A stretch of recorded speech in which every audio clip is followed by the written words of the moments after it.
What is up, team? And welcome back to the Technical Fowl Podcast. As always, you're joined by the three of us. I'm Jack Anderson. To my left is one Sanders Oakley. And as always, to my right is JP Pusilowski. I'm going to come to you first, Sanders. How you doing today, Sanders? It's been a wild, 72 hours. I worked four athletic events in the past 48 hours. A Friday morning women's basketball game, which is the loudest the hump will be all season, including men's games. Because when you put 6,000 elementary school kids in a stadium and then you score 67 points, it gets electric and it gets pretty raucous. Yeah, it gets loud. But it was awesome. It was a lot of fun.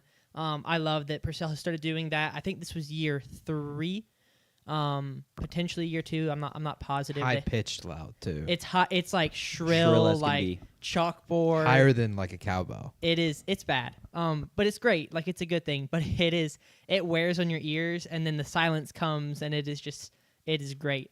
And then so I had that Friday morning, and then I went to Duty Noble, and I was at Duty Noble until 11:30 that night.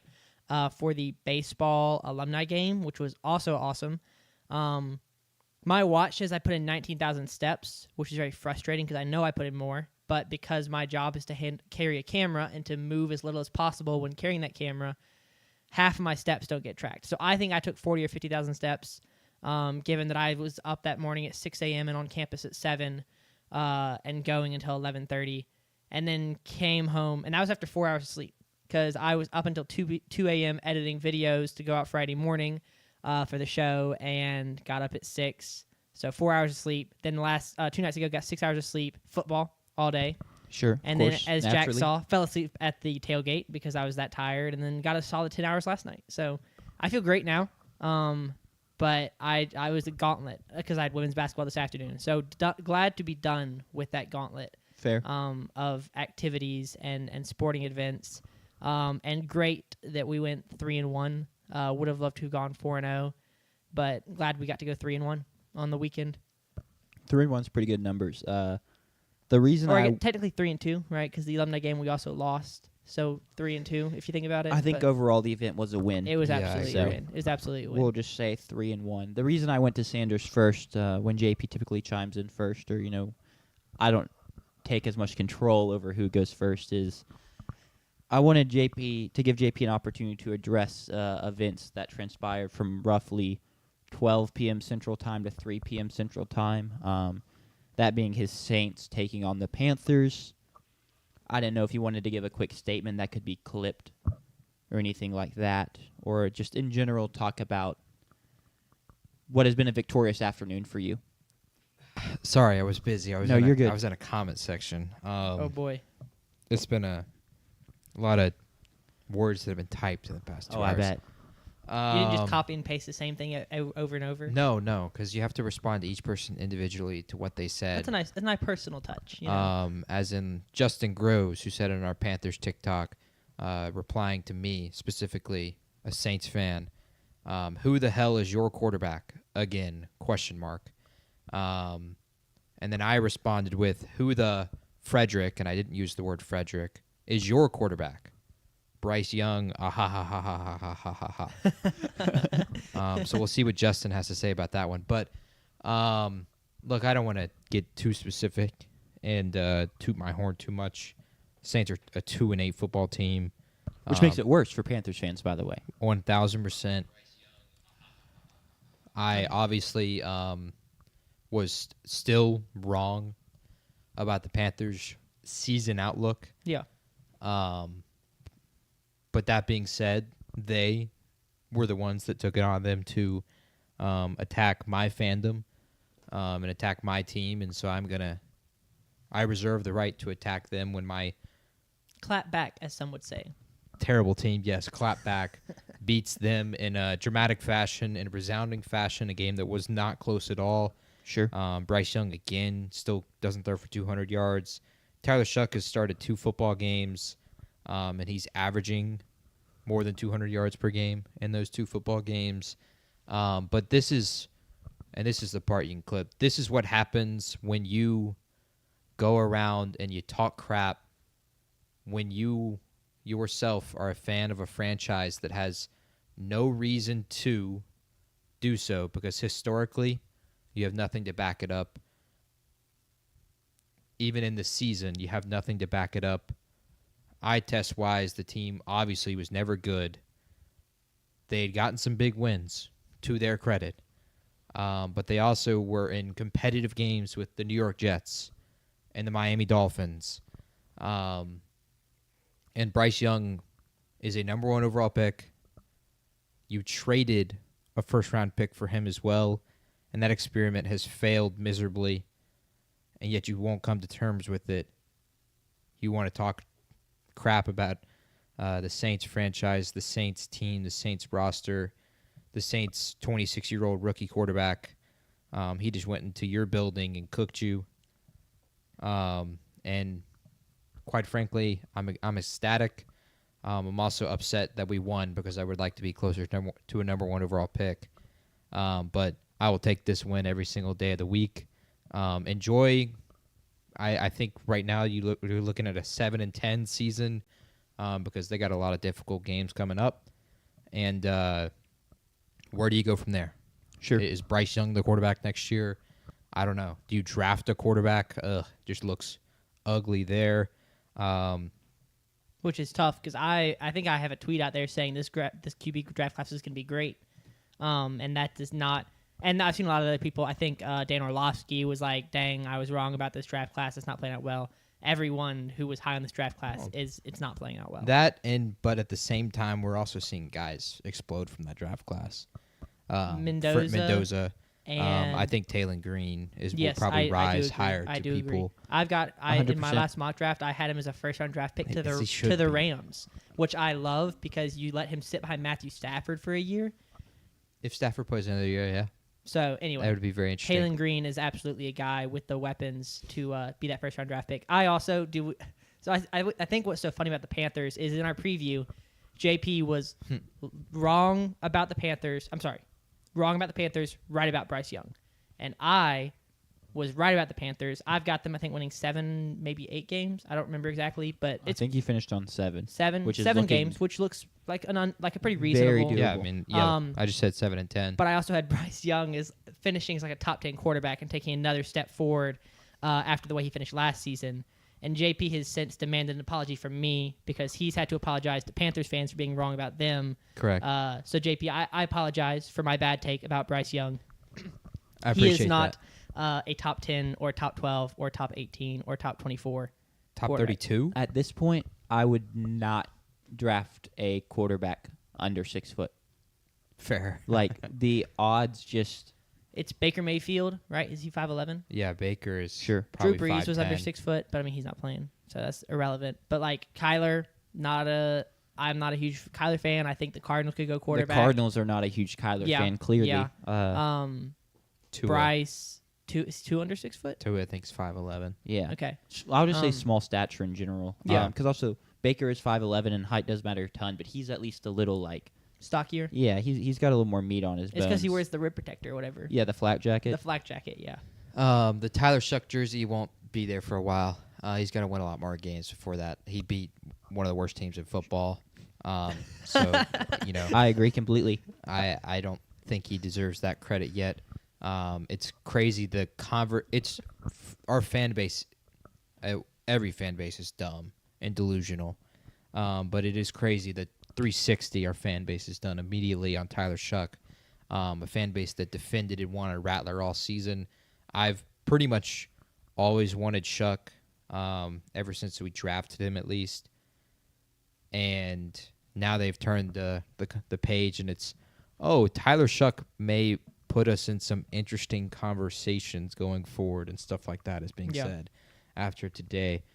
He was incredible. He was really, really good all day, good on third down, made some big throws, escapability in the pocket, picks up a few first downs with the legs. A few of them get called back as holdings.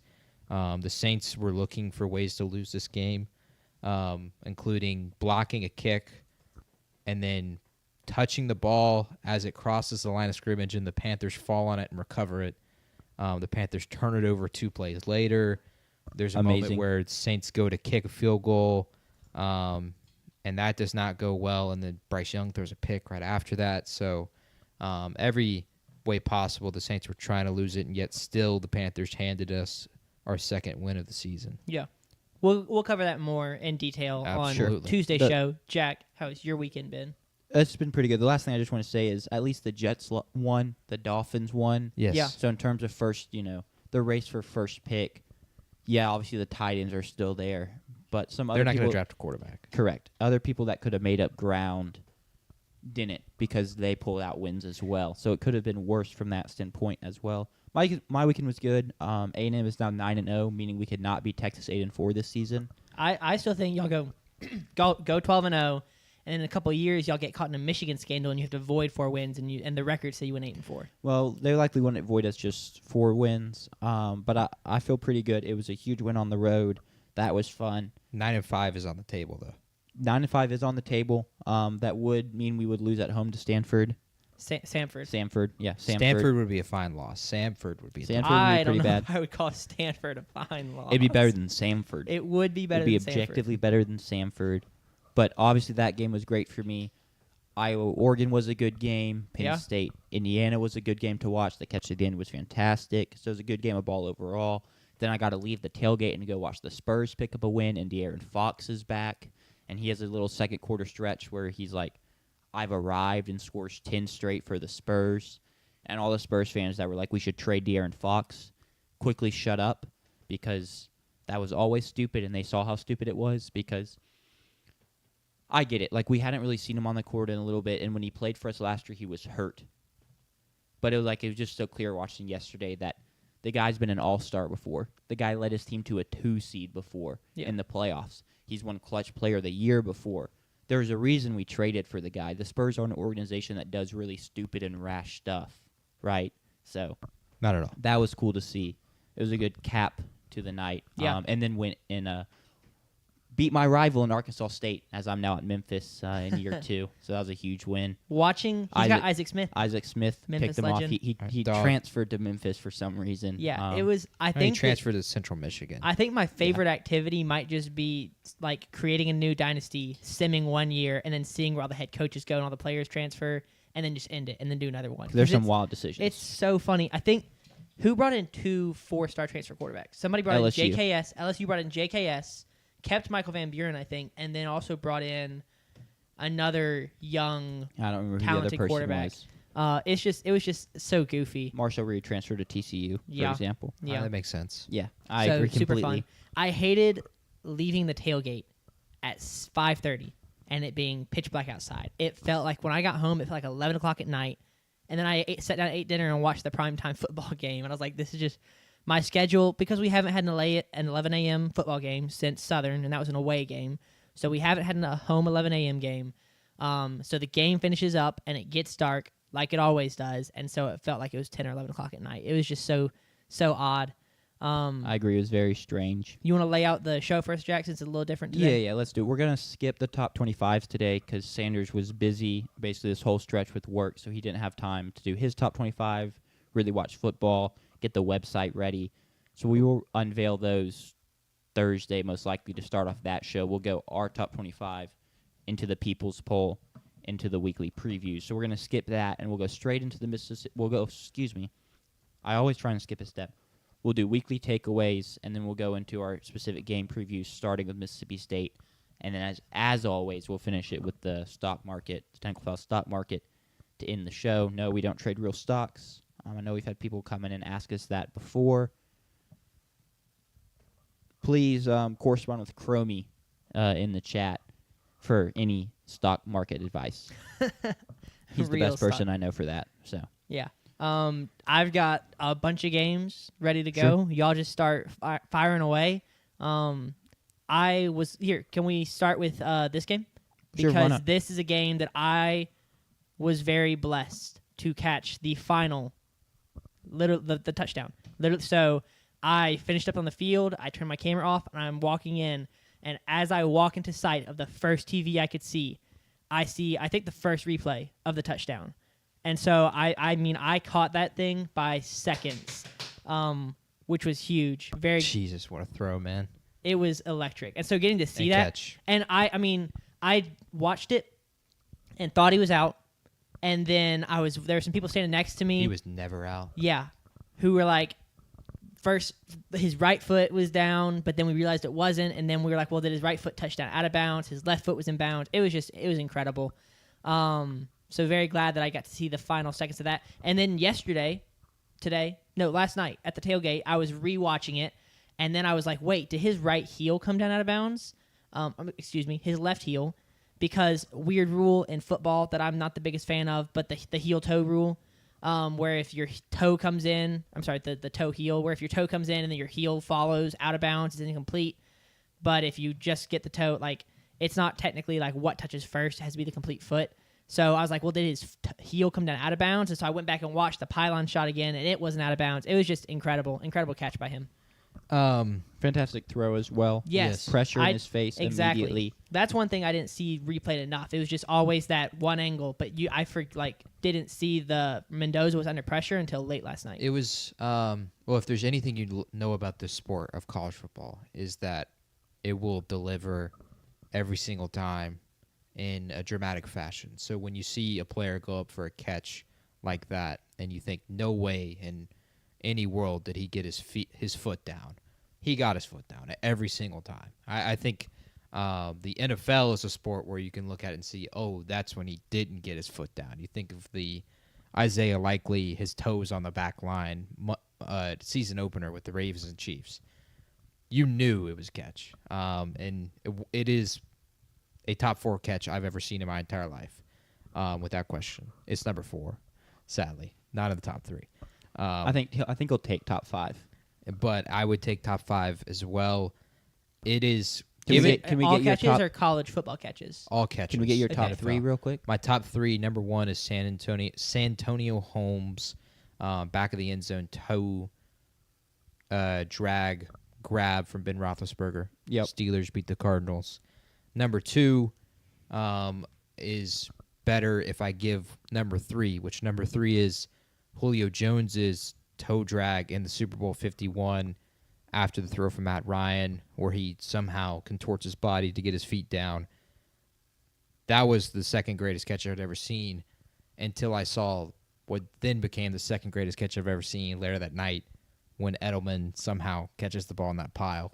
It never hits the ground. I was wondering if the OBJ catch would make it in there. No. Would you say that's just a real quick most iconic? Probably. It's up there. I For would me, think it's most I iconic. rate Most popular. the catch on the impact and magnitude it had Sure. to the game. That's fair. And the impact and magnitude the game in general had to the sport. So the OBJ catch doesn't hold as much for me. Yeah. It's insane that it gets to that point, because Indiana is up 20-7 in this game. Grunkmeyer throws a pick on the first drive of the second half. Yeah. Indiana has the ball at midfield. They go down, they kick a field goal, they take the 13-point lead. And then Indiana's 3 drives prior to the touchdown drive are 8 plays for 20 yards, a punt. 2 plays, Mendoza throws again another pick in the fourth quarter, like he did against Oregon. They come back out. They get their chance after Grunkmeyer leads a drive for a touchdown and Penn State takes the lead. They essentially go 4 and out, 4 plays, 7 yards, and a punt. And then Penn State is forced to punt, and then they go 10 plays, 80 yards. And literally, it wasn't literally every single play, but essentially every single play, Penn State is sending 7 or 6 guys. It is an all-out cover 0 blitz. Yep. Every single time. And so Mendoza never really has time to set his feet. He misses Omar Cooper to would have been a touchdown earlier in the drive because he doesn't get a chance to set his feet, and he has to force it up early. And then on that last one, it's literally just backyard football to Omar Cooper. Just throw it up really, really high where only Omar Cooper can go and get it. Sure. And he does the rest, and the rest is history. What a drive, considering how the game flow had gone at that point, saving your season essentially. Now they probably still would have been in the Big Ten championship game, but Keeps from getting laughed at for a week at the very least. 100%. And considering everything that Cignetti has done this year, from an and this is real analysis here, an aura farming perspective, that was a must win there at the end. I mean, he gets asked for the game. Like, yes. what do you think about the fact you've never won here before? And he's like, well, this team has never played here before. Yeah. And also, which goes crazy until you lose the game, and then it wouldn't have gone crazy. Do y'all remember what has turned out to be a very bad take about the Indiana wide receivers that I gave early in the season? I believe kind of going into their first real challenge. I'm just getting ahead of the haters. Sure. No, not actually. It's just like I was so wrong about these wide receivers because I think it was going into like game 4 because through their first 3 games they played nobody, and Omar Cooper Jr. and Elijah Surratt had both only had one good game. I think one of them had 3 touchdowns and like 200 yards and then nothing in 2 games, and the other had 2 touchdowns and 200 yards in 1 game. And I was like, I'm kind of concerned that, are these wide receivers going to show up when it matters? It's weird that they haven't been consistent through the first 3 games against weaker opponents. Like, it's just a weird stat line to see. And boy, they proved me wrong. Cooper Jr.'s up to 9 touchdowns, 700 yards. Surratt's got 10 touchdowns, 600 yards. I mean, that offense is just clicking right now, and it's working well, and it's working well for the quarterback in Mendoza. He is he QB1 right now with the way other guys have regressed unexpectedly, even getting benched. Like some of the starters, we thought guys might be first-round picks. I think if you took a poll of like 50 people, he would be the majority guy. I wouldn't take him, but that is because I would stick to my 2 guys in Taylor Green and Lenore Sellers. Yeah. You like a different profile of quarterback is what is pretty clear. But yeah, it was just a fantastic final drive of Mendoza. And talking about the wide receiver, just like Surratt goes down.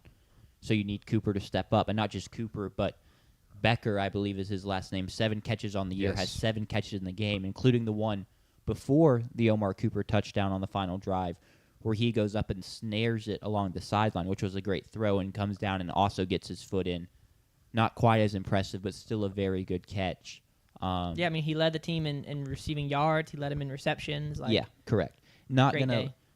It was cool to see Indiana respond to a challenge like this when everything necessarily wasn't going their way. Not going to say I've seen some people be like, this is more impressive than blowing out Penn State. I'm not necessarily going to say that.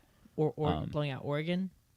Well, I'm saying in this game. Like, it's more impressive for them to go do this than if they went to Penn State and won by 30. I'm not necessarily going to say that. Yeah. But it is cool to see, teams can win different ways. They can be resilient, which I didn't really have a question with about this Indiana group and Kurt Cignetti. That was kind of the last thing I was worried about with them. And they had already proven it against Oregon. Yeah. When Mendoza threw the pick 6, and then comes back and responds, and they end up winning that game by 10. It will help them, though. As Andrew points out, he is correct. It will help them pretty much guarantee they get a bye because we, at least at this point, think the Big Ten championship and the SEC championship winners and losers, regardless of who they are in that game, are the first 4 seeds in the playoff. And so not having to play an extra game, even if they were the 5 seed and had to play James Madison, which would be awesome. Kurt Cignetti against his former school. Sick. But they at least get to avoid that game and wouldn't see one of those teams until the second round. They can get healthier. They can prep more. Now, that was also a curse last season. Yeah. Every single team that got the bye lost in the first round. But the teams that got the bye were Carson Beck-less, Georgia, Gunnar Stockton, and his first start for Georgia, Oregon, who was the best team in the country, and then Boise State and Arizona State. Yeah. So not quite the caliber of team of these teams, but it's impactful there. And then I also think just winning a game like this another time is just going to help them down the future. Sure. Have confidence in moments like this to win a game when you're trailing, when things aren't going your way in the second half, and then putting together 10 plays, 80 yards against a fired-up defense, fired-up crowd. Denai Sutton is hitting the Alex Pereira, Poetan releasing the bow on you all the way down the field. Doesn't matter. You have one of the greatest catches anyone's ever seen. It's going to help them a ton going forward. Now they just got to survive the next 2 games and get to 12-0 and get to that Big Ten championship game. Yeah. Anything else in this game? And I got my favorite game of the night I want to talk about. No, we're good. I'm going to take you way late West Coast. 0-8 Sam Houston State. I did not make a graphic for that. I didn't one. figure you did, so you can just go blank. Travels to 2-7 Oregon State. And Oregon State gets up 17-0. And it looks like they're going to win. I'm going to read some stats from this game. Oregon State, 474 offensive yards. Sam Houston State, 157 offensive yards. Sam Houston State's QB totals 70 all-purpose yards roughly, and still leads the team in passing and rushing yards, despite only 70-ish total yards. But Sam Houston State pulls out the 21-17 victory to get their first win of the season due to 2 special teams touchdowns in the second half, a 36-yard punt return TD, which I still need to go watch the play because I don't understand how you return a punt for 36 yards to score a touchdown. I guess it was like blocked or something. I don't know, tipped. I'm looking. And then a 98-yard kick return touchdown. They forced 3 interceptions. They forced multiple fourth down stops. And somehow, despite getting outgained by about 300 yards, over 300 yards, they get their first one of the season. That's cinema. Feels like Pac-12 after dark. I literally woke up and saw this and was like, spent a good 5 minutes trying to piece together how in the world Oregon State doesn't win this game. Wild stuff. Yeah, that is a diabolical box score. One of the craziest you'll ever see, for sure. Yeah, it was blocked. Yeah, blocked and then returned. So I didn't know that would be recorded as a punt return for a touchdown. That's kind of interesting knowledge. But yeah, it was a blocked punt. I don't actually have anything else on this game. I just wanted to bring that to attention because wild. I mean, just simply wild. That. And Oregon State's done that all season, mind you. Think about the game against Houston. Gosh, they were up You 17 somehow nothing lose. too. Yeah, exactly. Ugh. Like, And they scored 1 offensive touchdown the rest of the game. Sorry, Sam Houston. Sam Houston came back. outscored him 21-0 down the And- stretch and only had 1 offensive touchdown. The craziest thing, too, Sam Houston State has the ball with, like, under 2 minutes left and is just, like, trying to run out the clock to win, and they throw a pick. And it's like, what are you doing? Wait, they threw a pick? I thought Oregon threw a pick. They both did very Wait, late in so the game. Oregon threw a pick, and then Sam Houston threw a pick? Let me go to the play-by-play real quick. Bruh, my phone is selling me. Yeah, so you go interception by Oregon State with a minute, with like, let's see, a minute 45 left. Mm-hmm. Sam Houston State, 3 plays later, throws their own pick to give Oregon State the ball back and give them life. And then Oregon State goes 4 and out, and the game's over. That's crazy. Just wild stuff. Yeah, Tucker saying the stats award graph for that. It might be a record. Maybe. They've been towards the bottom of multiple this season. I already mentioned the Houston game. Yeah. They find ways to lose games they shouldn't lose. Just diabolical, as Yep. JP said. Other games to talk about. Yeah, I want to talk about just the ACC as a whole because it was a disastrous day for them on multiple fronts. First, you have Duke losing to UConn.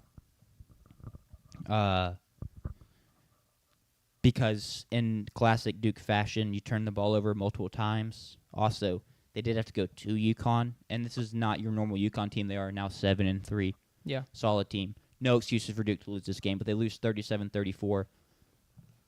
They're trying to drive late to at least tie it, maybe get a touchdown to win it, and Minnesota gets strip sacked, fumbled, UConn recovers. For Duke, it's not necessarily the end of the world because it's not a conference loss. You're still sitting at just the 1 conference loss somehow, despite having 3 non-conference losses. So that's crazy. Where do they stand? Where are they in the standings then?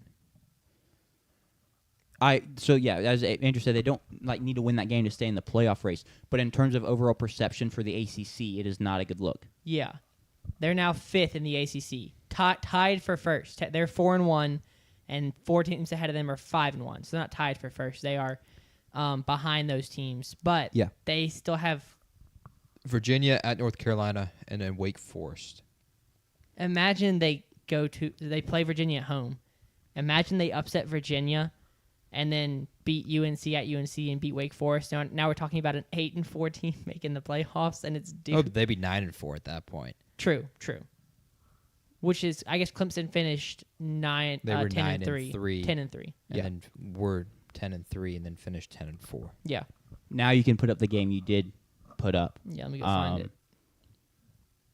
Cal in overtime takes down Louisville. They go for it on 4th down, and JKS finds Raphael at the corner of the end zone. He gets into the end zone, so they win in overtime, handing Louisville another ACC loss and their second loss overall. They'd already lost to Virginia. JKS goes 30 for 47 for over 300 yards and 2 touchdowns. Wide receiver 1 there, Jacob De Jesus, 16 receptions, 158 yards, had over 20 targets in this game. Ridiculous. Someone called him Jamar Chase, JSN, just insane volume. He was the only person to break 40 receiving yards, and he gets up to 158. It's a tough loss for Louisville.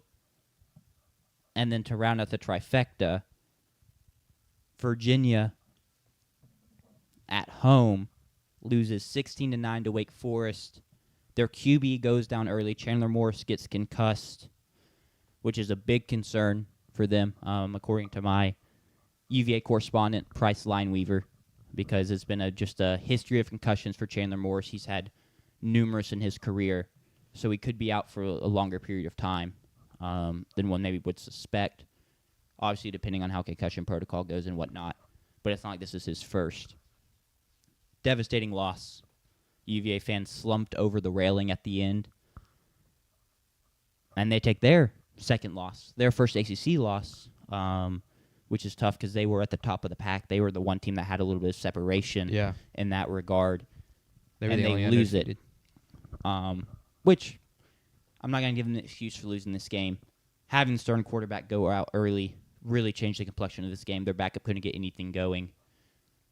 They're a team that loves to sling the rock around with Chandler Morris, and they simply didn't have that with their backup at all. So, really tough. But yeah, the lack of urgency down there on the goal line too. 100%. Was bad. It's just obvious that we have a backup quarterback for one, and just a quarterback that doesn't have a ton of reps. It doesn't necessarily understand the situation. And yeah, that is a brutal loss for the Virginia Cavaliers. Everything's still in front of them, technically. I have no idea how this tiebreaker is going to end up working out. I just guarantee these teams aren't done losing. So I don't even really bother myself with it right now. That is fair. Because they all play. A lot of them play each other still. Yes, Virginia still plays Duke. Yeah. I think Georgia Tech may be the one team that's kind of like doesn't play any of the rest of them. GT plays Pitt. Yeah, and true. That's it. And they host Pitt. And Pitt still plays Miami, Correct. which Miami's not in there, but that's another tough game left on the schedule. Miami is technically still only 3-2, so I don't know who would have to lose what games for them to be back in it out of nowhere, but that's kind of wild. I get the concerns about the ACC. I like JKS a lot as a quarterback, and I think in a game where one team loses their quarterback and California's got a really talented quarterback playing good football, But Robbie Ashford, it was Robbie Ashford versus backup quarterback. I was talking about. No, you're you were good. talking about. I'm thinking about the Cal and thank you. You're right. That is Yeah. true. I was talking about. I mixed games up. I think what's different about people complain about the issue in the Big Ten is they don't have top to bottom quarterback play. Like the SEC does, right? Where even the worst teams in the SEC, you has Lenora Sellers on a South Carolina team that's got how many wins They're in 3 SEC and play? 6. 3 and 6 in the SEC or in They overall. They don't have an SEC 3 win. and 6 Yeah. overall, undefeated in the SEC. But they got Lenora Sellers on their team. Defeated.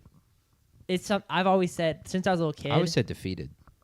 Since I made up a phrase when I was a little kid, I would say, "Oh, that team's undefeated." Because Okay. when I was little, in my brain, I was the opposite of undefeated is undefeated. Sure. Fair. And so that's just something my family has always said because I was little and it was funny. So at South Carolina, undefeated in the SEC, but they've got Lenora Sellers at quarterback. I feel like the Big Ten doesn't have teams like that at the bottom of their standings with high end quarterback. Or what should be high-end quarterback play. But it's cool to see that from the ACC. You've got Cal, who's 3-3, but they've got JKS, and all everyone is talking about right now, and we'll talk about it later, is where's JKS going to be next year? What contender is he going to play for? What SEC school is he transferring to? Cal. So we'll get into that later. But it is just a lot of people are going to dog on the ACC. They deserve to get dogged on.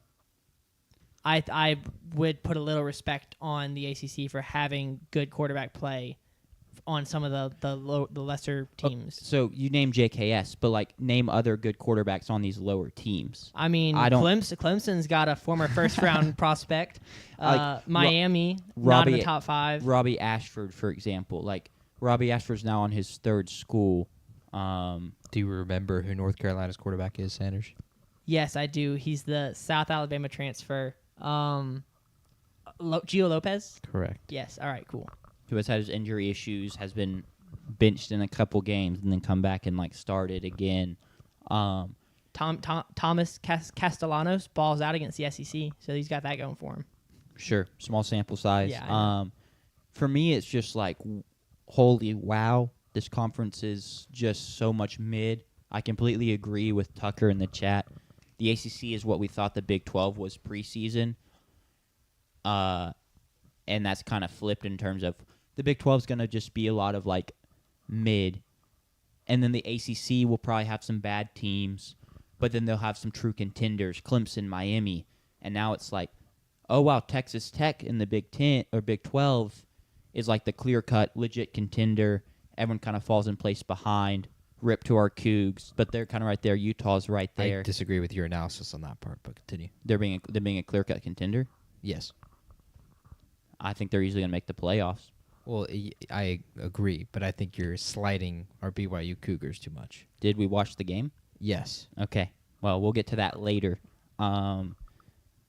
They did not show out when they had the chance to. And then in the ACC, it's like, it's just a mess. Teams can't stop beating each other. It's a dogfight. But then not even like they can't stop beating each other. When they go out of conference, they're losing a lot of these games too. I mean, Duke has 3 non-conference losses. Clemson loses to LSU. FSU does beat Bama. UVA's got a non-conference loss. UVA does have a non-conference loss somehow.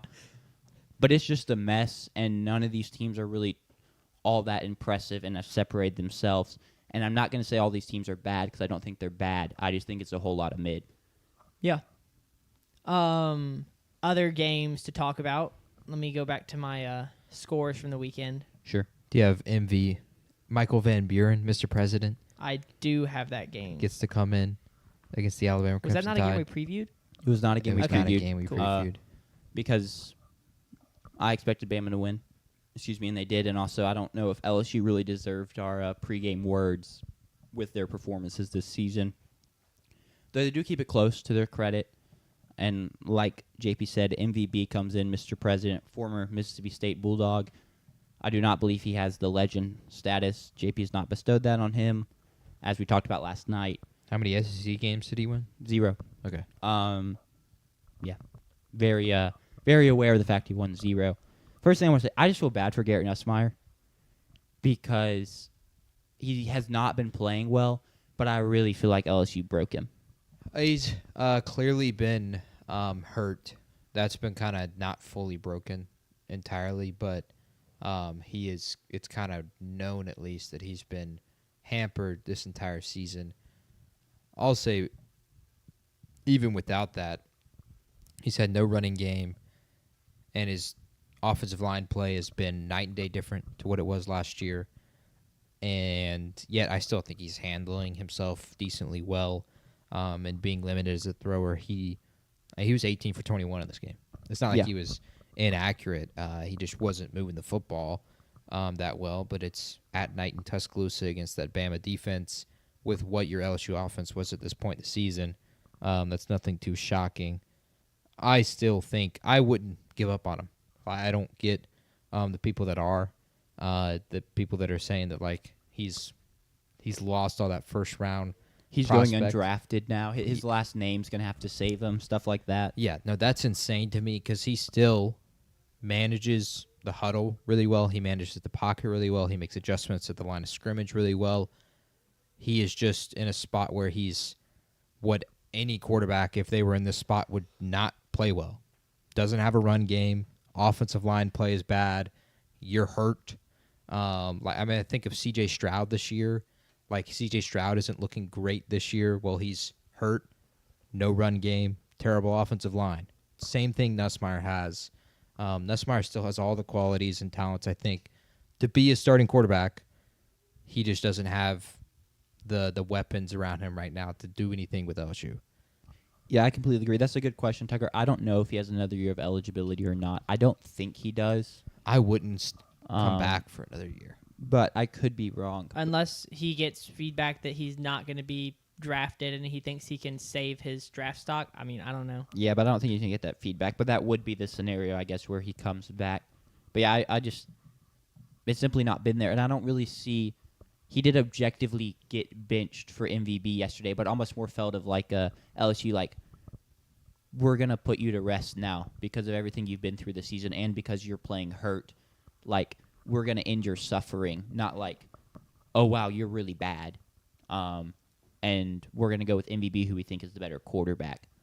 Yeah. That's not really how I viewed it personally. This is his 5th year at LSU, so barring an injury red shirt that I don't know about, I don't imagine. It's just so hard to say. Like, I would say no, but then guys show up who have been playing for 7 years and they get another year in their back. So at this point, you can kind of always find another year of eligibility. Yeah, I hate the not your question, but I hate the concept. Oh, well, does this guy have another year of eligibility? Because there's no way of knowing. It's just such a hard thing to try and figure out. Like, people ask, I've seen people asking if Brennan Thompson's got another year. I don't think he does. He has abdomen issues, is one of the things that was kind of reported, and he had been dealing with that even coming into the season and coming into the Clemson game, and then, of course, with the hits that he's taking with this offensive line has not helped that really much at all. That's just like all alleged, though. The college football injuries you never get any information on, and they've hinted enough that we definitely know he's injured in some capacity. Because at one point, Brian Kelly was like, oh, this is the best he's been feeling all year. Like, he's definitely feeling better. So then it's like, okay, well, if he's feeling better now, what was the symptoms or what was he dealing with prior to that? So, do you want to talk about this game? Well, I want to talk about Alabama really quick. Yes, While we have Tucker in the chat, and he's an Alabama fan, are at all worried about kind of Alabama's inability to effectively run the ball, especially on first downs in the game? And so you're just heaping so much on the passing game and Ty Simpson's plate.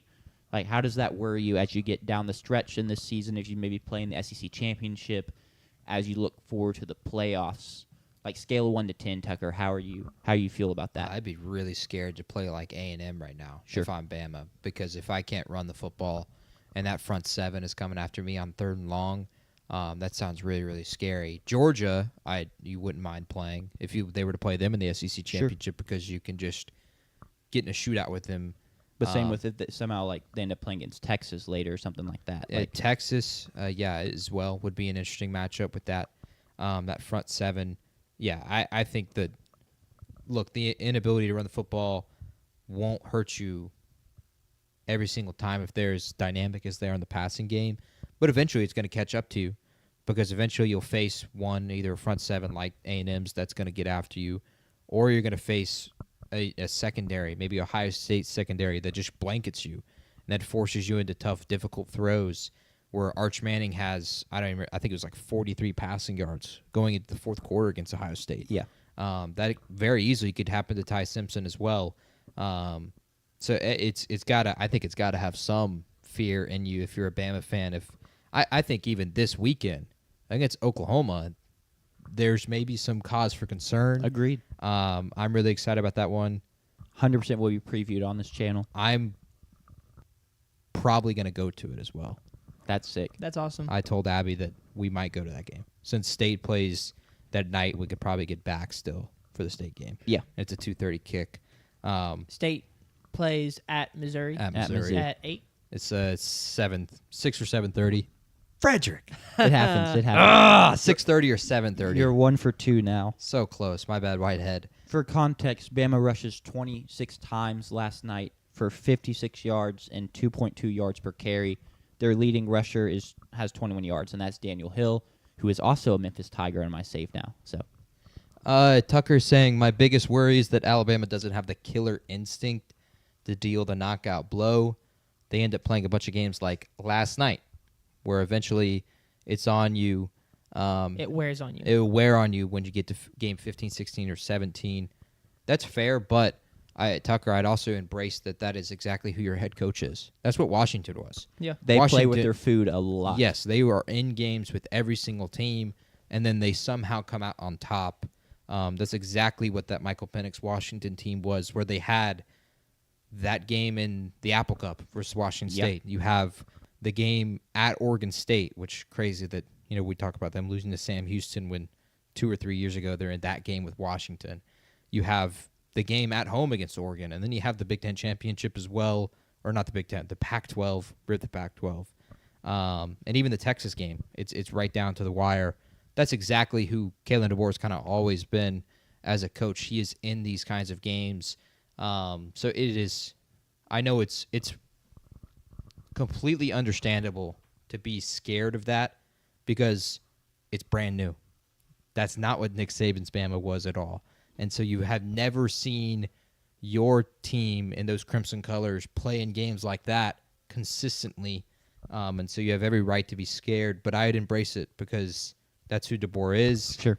More often than not, he wins those kinds of games. And sadly, I wouldn't even say sadly. That is just the reality now of what Alabama football is going to be. And until they can get some consistent rushing attack again, which I don't think is going to happen at this point this year. You are what you are. Yeah, I mean, we're week 10 now. I completely agree. It's hard to pull away from teams when you don't have a rushing attack because that's what really gives your offense true consistency. So it's hard to go scoring drive when you can't run the football. It just makes it very, very tough. Yeah. But, yeah, I mean, you won and you beat LSU, and I know LSU's down, but that's kind of a quasi-rivalry. So you have to be happy coming out with the win. You can just move on to the next game. And with that being said, Sanders, you can move on to the next game. Wow. What a game. Auburn comes out hot, gets up even to a 17-3 lead before Vandy fights all the way back and takes it to overtime where they win 45-38. Diego Pavia was magnificent. There's been some talk, about he doesn't always put up the best stat lines in the biggest games, whether you think he delivers or not, or, makes the big plays. But last night, he had 490 all-purpose yards and 4 touchdowns against a great Auburn defense. We think what this Auburn defense has done to other teams. They held A&M to 16. A&M has scored on basically everyone else. Auburn has really shut teams down. And Diego Pavia and that Vandy offense found a way to drop 45 on them in a game when the defense just didn't show up. Auburn probably got that fired head coach, interim coach spark of we can just play loose and free offensively. Yeah, the offense hasn't been great, but we have big-time weapons. Cam Coleman makes big plays. Huge win, though, because you lose that one. It's probably over for playoffs for you. Yeah, it's definitely over, I would say. So massive to fight back and win this one. Was this like a 2:30 or 3 o'clock game? It was the second SEC Network game, so Okay. I guess it was 2. Usually that's 3:15, actually. Yeah, that would make sense because I remember finishing our game, which was an 11 o'clock kickoff, so I probably got out of there at like 3. Then coming and visiting the tailgate, and someone who had Pavia and does Win have Pavia in fantasy maybe? No, he was playing against someone that had Pavia. That's right. And he was like, oh, this is going well. Pavia's only got like 4 points. And then I sit down in that comfy chair and I fall asleep and I wake up and Wynn's over there freaking out like an hour later. I'm like, dude, what happened? He's like, Pavia's got 35 points. And so that was just a wild, it's not even that Pavia just played well. He turned it on. I mean, was it a second half that he turned it on? Because I don't know exactly when it was. I was, like I said, asleep. Yeah, largely second half. I mean, like I said, Auburn got up 17-3. Yeah. So it was a slow start from all fronts for Vandy. They scored 28 in the second half to 10 in the first. Yeah. And they were pretty much unstoppable in the second half. They had a 3-and-out and a turnover on downs. Other than that, every other drive was a touchdown. Yeah. So 4 for 6 touchdown drives. J-Dub had Pavia. That's who it was. Congrats, Whitehead. I assume you did win. I know you won. So now I am forced into as Emmanuel Forbes Jr. gets his second career interception. With the Rams, not a second career. With the Rams. I was on wrong Mac about Jones. Congrats to Emmanuel Forbes. Yes, congrats to you, Whitehead, as well, because I am into the mental dilemma of, do I hand win his first win of the season because I could just tank this week, Yeah. or do I just go ahead and finish the season the right way and win, and force win into 0-12. I am forced into that decision now. We'll see what I decide. Like you said, make or break for Pavia and this Vanderbilt Commodores team. Can't lose that game, because you lose that game, it's over. You win that game, you still can beat Tennessee and make the playoff. You have to think, because it's happened back-to-back weeks, are you going to get concerned about your defense? Sure. If Ashton Daniels is going to come in and drop 38 on you with a team that's coached by DJ Durkin, that's kind of diabolical. Shark tooth smile. And then with what Texas did last week for the first 3 quarters, it's a concern, because it's not just for like their playoff hopes. Your route into the playoff is playing Tennessee. What does Tennessee do? Score some damn points.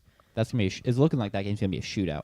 That has to be a concern, because you need to be able to shut down Tennessee, and kind of inarguably, you've played 2 at this point at their points in the season before the game, terrible offenses in Auburn.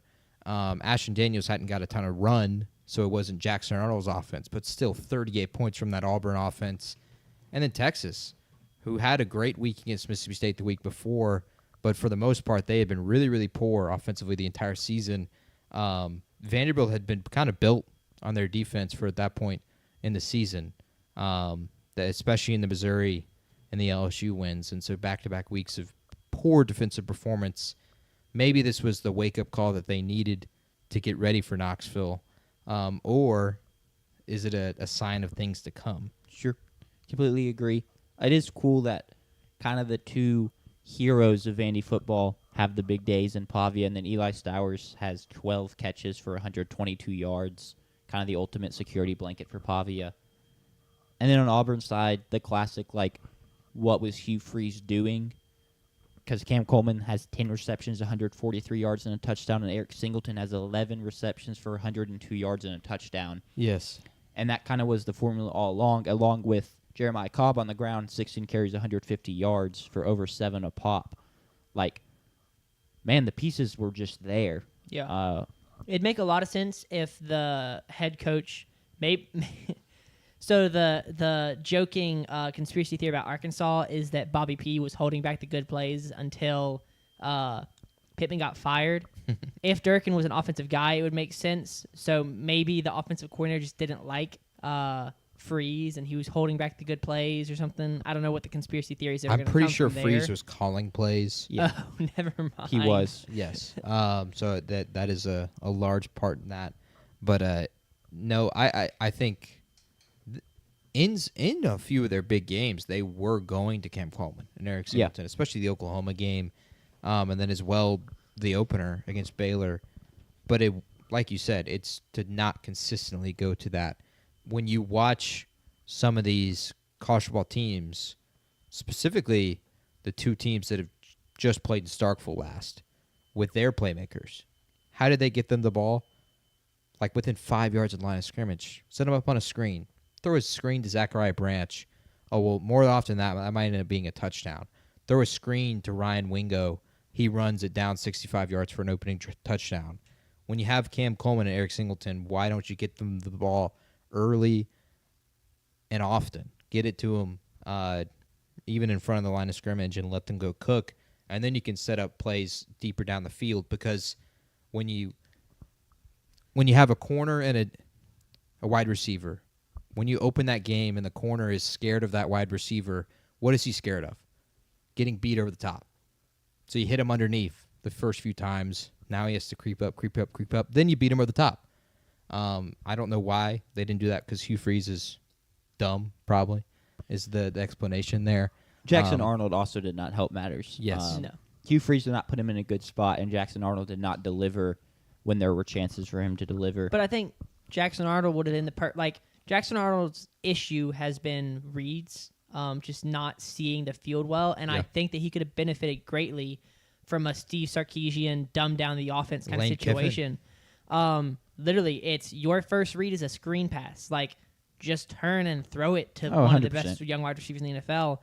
Because College that's football. Thank you. He College will be football. one of the best Yes. young wide receivers in the Because NFL. that's exactly what Sarkisian is doing at Texas. I thought this was really interesting, and I was going to try. I'm glad I get to segue this into the conversation. Well, I hope I can find it perfect. Somebody on Twitter released their SEC quarterback power rankings and has Arch Manning third.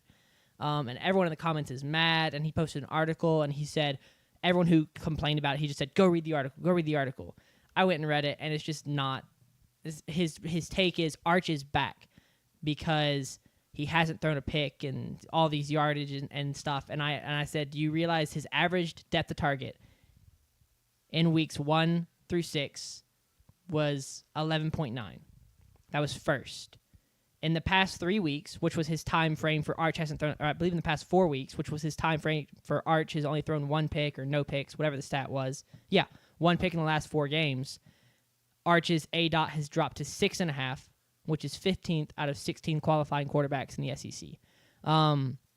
So that's kind of what Texas has done for Arch, and that's really what Auburn should be doing. If not for Jackson Arnold, then yeah, for the quarterback, whatever quarterback's been playing, just Ashton get Daniels. Thank you, Ashton Yeah. Daniels. Or if somebody just like if the offense decides they want to give Deuce Knight a game, I don't know. I mean, Ashton Daniels is playing well. I don't know what Auburn is playing for right now. I don't know if DJ Durkin is playing for that head coaching job in the same way everything's Petrino is.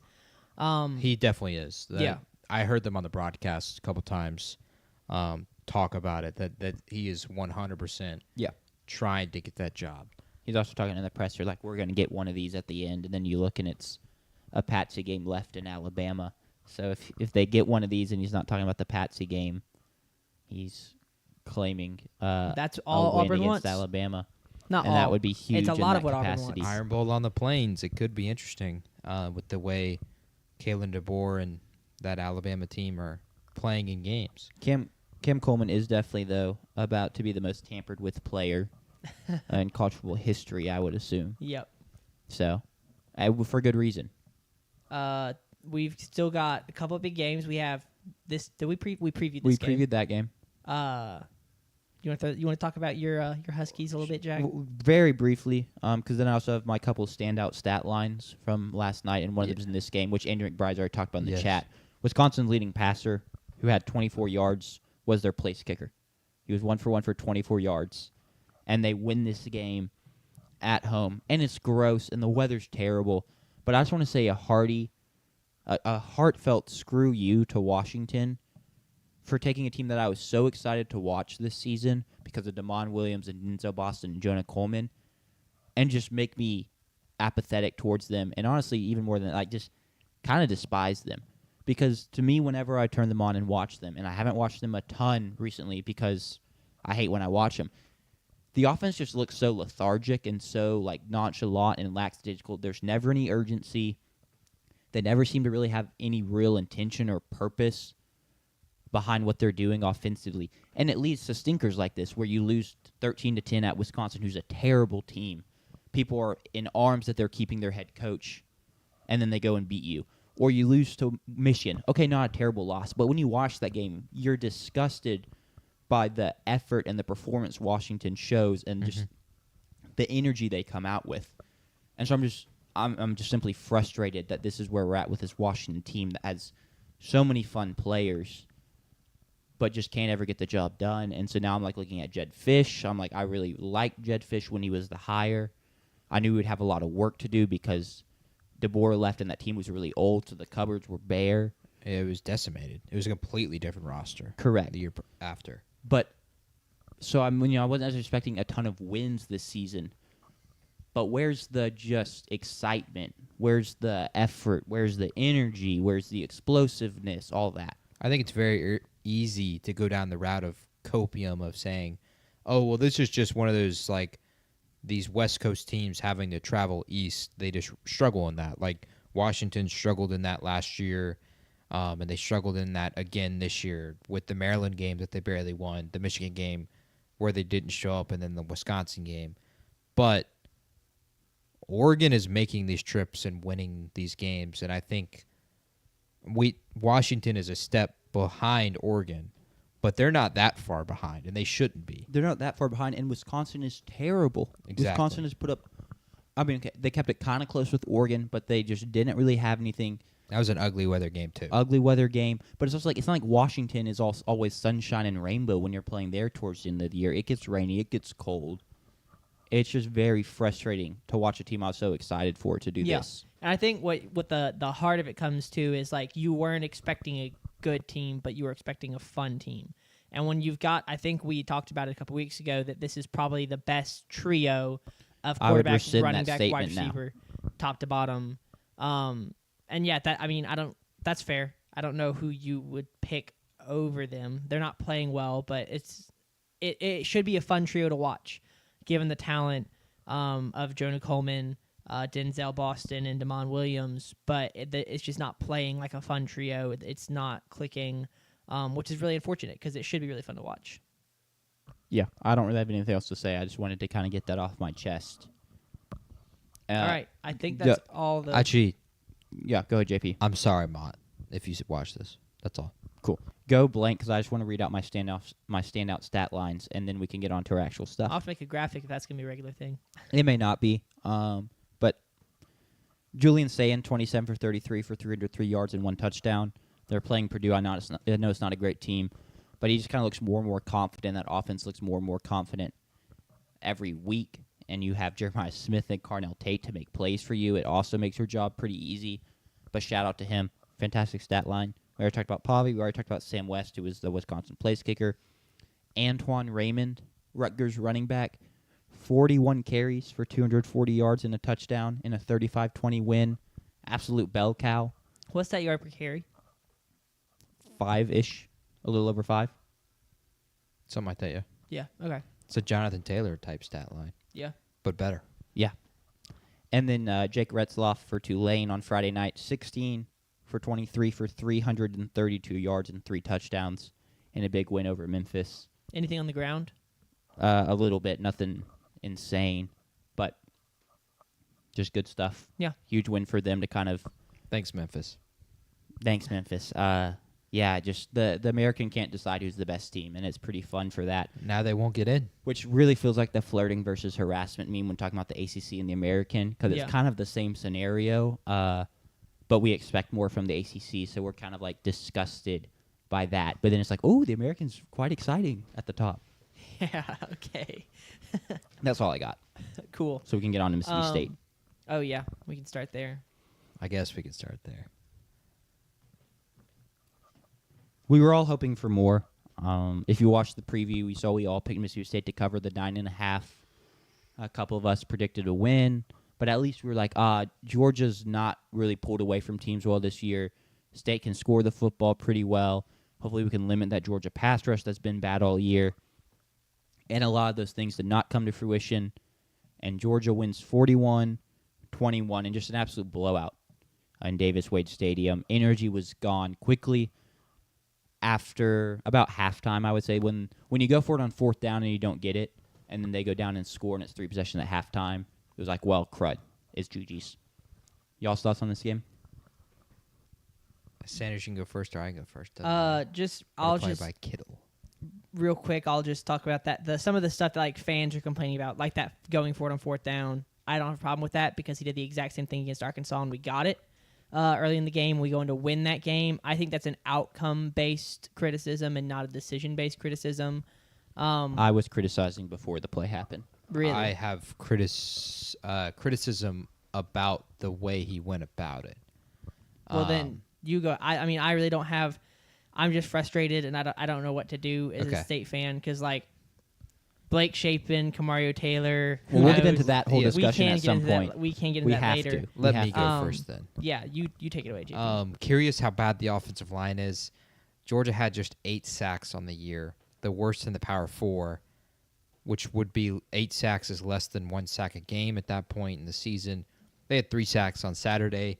The Dogs cooked on that first drive, get the ball first drive all the way down the field. Who would have thought that Mississippi State would have the long, tantalizing drive first. And a drive that took more than 4 minutes. Dogs are 4 for 4 on third down on the first drive, again, just like the Arkansas game.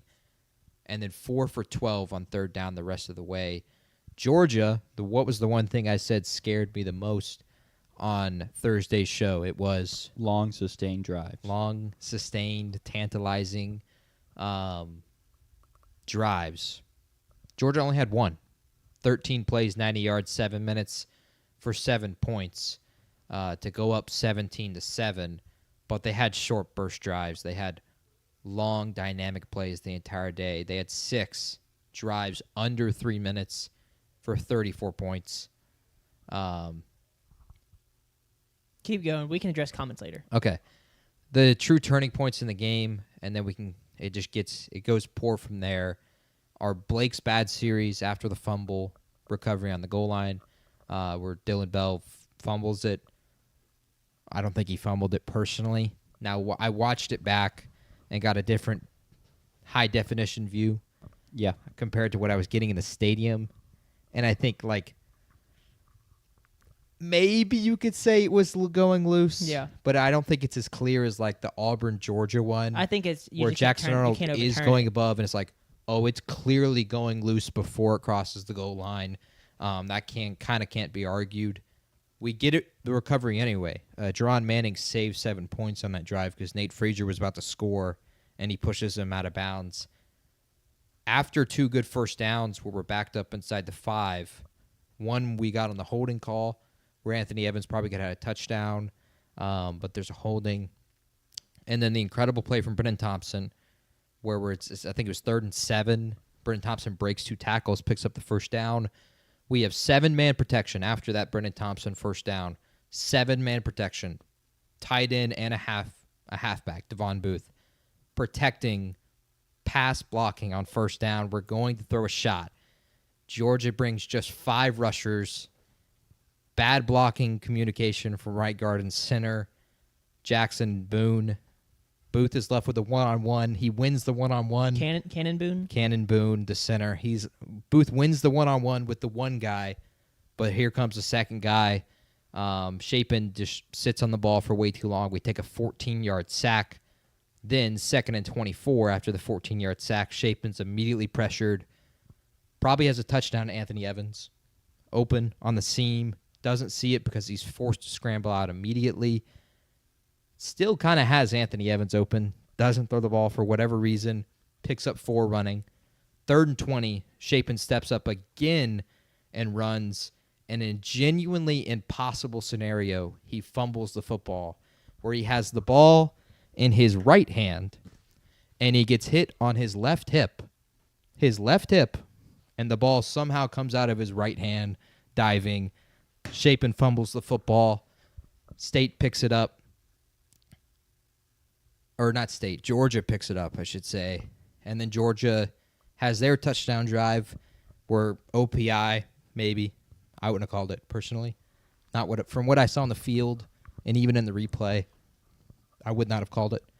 I was too busy eating chips and dip at the tailgate, so I missed the replay, and then the chat blows up, and I was like, I think you asked me after if it was obvious OPI or someone did, and I was think like, it was Win. I'll be honest, I didn't catch it. Distracted by the chips and dip.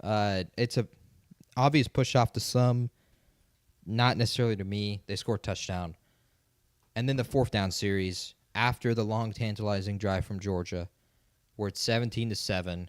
State picks up a few first downs. We're moving the ball once again.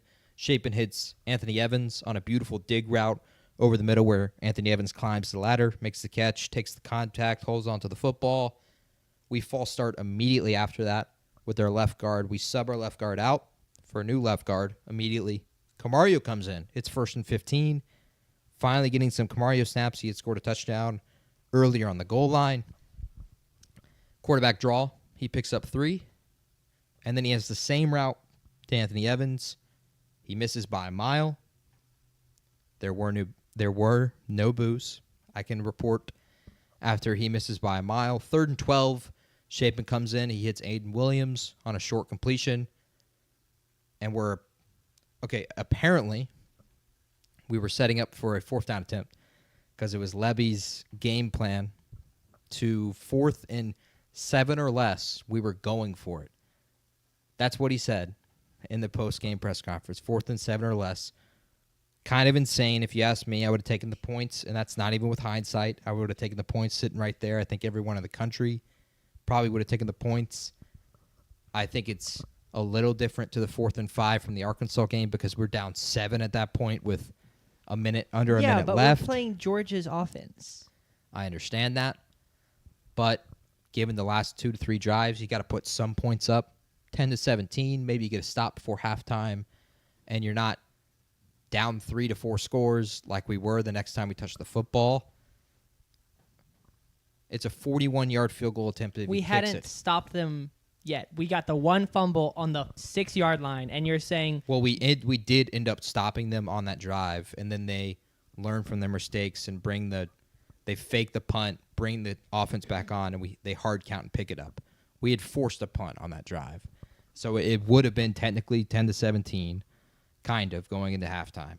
Regardless, it's a 41-yard field goal attempt if we were to kick it. The offense stays out there. Levy, once again, runs up to the referee. He actually has his hands like this, right next to the referee. He's about to call timeout, and he doesn't call it. Shapen throws to Bothwell in the flat on a pick route. Brennan Thompson is setting a pick route on a linebacker. Yes, 5'9" or 5'10", Brennan Thompson is setting a pick route on a 240-pound linebacker. He, of course, fails on the pick route, so even if Bothwell would have caught it, we were not picking up the first down. Levy said in the press conference he loved the call. He loved the call. We just got to go catch the ball. I don't know. I don't think he would have converted. I'm glad you loved the call, though. But again, you walked up there, didn't call the timeout in a critical moment. It's near the end of the half. There's almost no reason to not call the timeout. It's, again, kind of a miss there on the mistake. Georgia then gets the penalty drive where we have the Deron Manning targeting, which, I don't know. If we want to discuss that one, I don't think it's targeting. Here's what I said at the tailgate, because it's a vicious hit towards upper chest. Absolutely. And while I don't really think it's targeting, and this should not be how the SEC is going to call it, because a guy got knocked out, from an optic standpoint, they're going to call that targeting every time because they want to prove that they're all about player safety. Yeah. Like that target, like even if it was even more of a clear not targeting, they're just going to call that targeting because there's a player laying on the field knocked out. I understand what you're trying to say. And I'm not saying that's what they should do, but like I'm just not surprised at all. I think it puts Deron Manning in an impossible situation. Yeah. Because 100%. If it was 15 years ago and that's not called targeting because targeting doesn't exist, that play was on 2nd and 9. It would have been 3rd and 9, and an even better chance for State to get a stop. Instead, it's a first down. Tony Mitchell gets called for PI on the bogus call. At this point, we've lost Isaac Smith and Deron Manning, so we're down to just Brian Lanier. Yeah. And Tony Mitchell is playing. And then State falls for what, like I said, Georgia fell for last year in the college football playoff against Notre Dame and in the Sugar Bowl, where Notre Dame brought the punt team on, sent them off the field, brought the offense on, hard counted the correct way, got the encroachment or the offside, got the first down. Kirby in Georgia does it, and in typical hand signal fashion with Georgia, apparently this season, he claps really freaking damn hard. Like really hard, which was a flag last week. I've forgotten which game. Was not called a flag, of course, where he is literally trying to sell the hard count with hard claps. That was flagged last week. Well, it wasn't. The flag last week wasn't called because he clapped hard. The flag last week was because he like dipped his shoulders and moved. Clapping loud and clapping hard is was not a flag. doing the exact same thing. He was doing the exact same thing. I did not see the controversy last week, so I cannot chime in. From my view. Regardless, though, we jumped offside. That's on us. And they go down and they score a touchdown on the screen route to Zachariah Branch. They score a touchdown to start the second half. Good ball game. Given all of that, I have 2 lists. And then we can get into George takeaways. But we start with State, of course, because this is a State pod. Here's what's undeniable. And these are just given facts. This team is... the words I used is much, much better. Mm-hmm. You can't deny that from last year. We have athletes offensively. Secondary is really damn good. Dron Manning, Isaac Smith, Kelly Jones. Brylan Lanier has a comeback season after some really weird moments last year. Another thing that's undeniable, the uniforms look great. I'm sure they look Completely great. agree. Videoing them up close. They look great. The interlocking letters look awesome week after week. The maroon pops on camera. It really pops on camera. We look like a real deal team. I cannot wait. And if we mess this up, I'm going to take this one away and we can deny it. We have to have some gold in the Egg Bowl uniform. Do you know anything? I have no pull on that. I know nothing about it. Okay. We have to have some gold in the Okay. Egg Bowl uniform. And if that doesn't happen, I'm going to be pissed. Excuse me. Deep breath. Another thing that's undeniable, the crowd is amazing on TV. I don't know if you saw that as much. From when the stadium was full, It was great for that first quarter. it looks great on TV. The student section looks great on the TV. When, unfortunately, you are shown the poor part of the field the entire game because that's what is on camera when the camera is tilted up. Yep. Which is the poor side of the field is the damn faculty seats, the away student section, and the band, who at the end of the second half, the last 5 minutes, aren't there, so it's a full empty section. Yeah. When you aren't showing that, the stadium looks great. The cowbells are loud. You can hear them. You can't not hear them when you have the sound on watching the football game. And another one, this is football team-wise, because we can actually give a football team one. Camario, if given the chance to start the last two games, will give us a great chance in both games. That dude is a bulldog. He's got a lot of cleaning up to do with the layups. But everyone loves him, and they love him for good reason, because he's super damn talented. Here's what has to be fixed. Faculty seating. And that's my number one because that's the one that's hurting me the most this year, is looking over on that other side of the field and there being so many away fans cheering. It wasn't that in the Arizona State game, but they also have to it's like a 20-hour drive. Yeah, something like that. It's a 4-hour flight or a 3-hour flight from Starkville. That's bad. Band location, maybe that needs to be changed. Where would you rather have? As a former band kid, that's one He's bristling. I am invested in emotionally. So what is the? I just think it looks bad aesthetically when it feels like they're isolated over there, because to their left is just all the away fans. And so it feels like they're alone. They're at an away game is what it almost looks like and feels like. Mm-hmm. They feel so isolated. Above them, the seats really never fill in. And to their left is just all away fans. And I think there's a big, it looks like a decent sized gap between them and the student section. So it also doesn't feel like they're part of the student section, because the student section is silver metal versus the concrete color that is the stadium. So I think they're isolated there. Also with like when they have to go down for their performance at halftime, those last 5 minutes when they're not up there, it looks really weird. Yeah.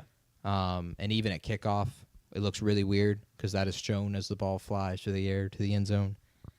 So maybe that needs to be changed to the other side of the field. They won't ever do that. No Yeah. reason to. Functionally, it wouldn't make a whole lot of sense. Yeah. Things that need to be fixed on the team itself: defensive line and linebacker play. Yeah. We Not offensive line. You think we're good there? I haven't got to that Okay, yet. That's cool. my next one.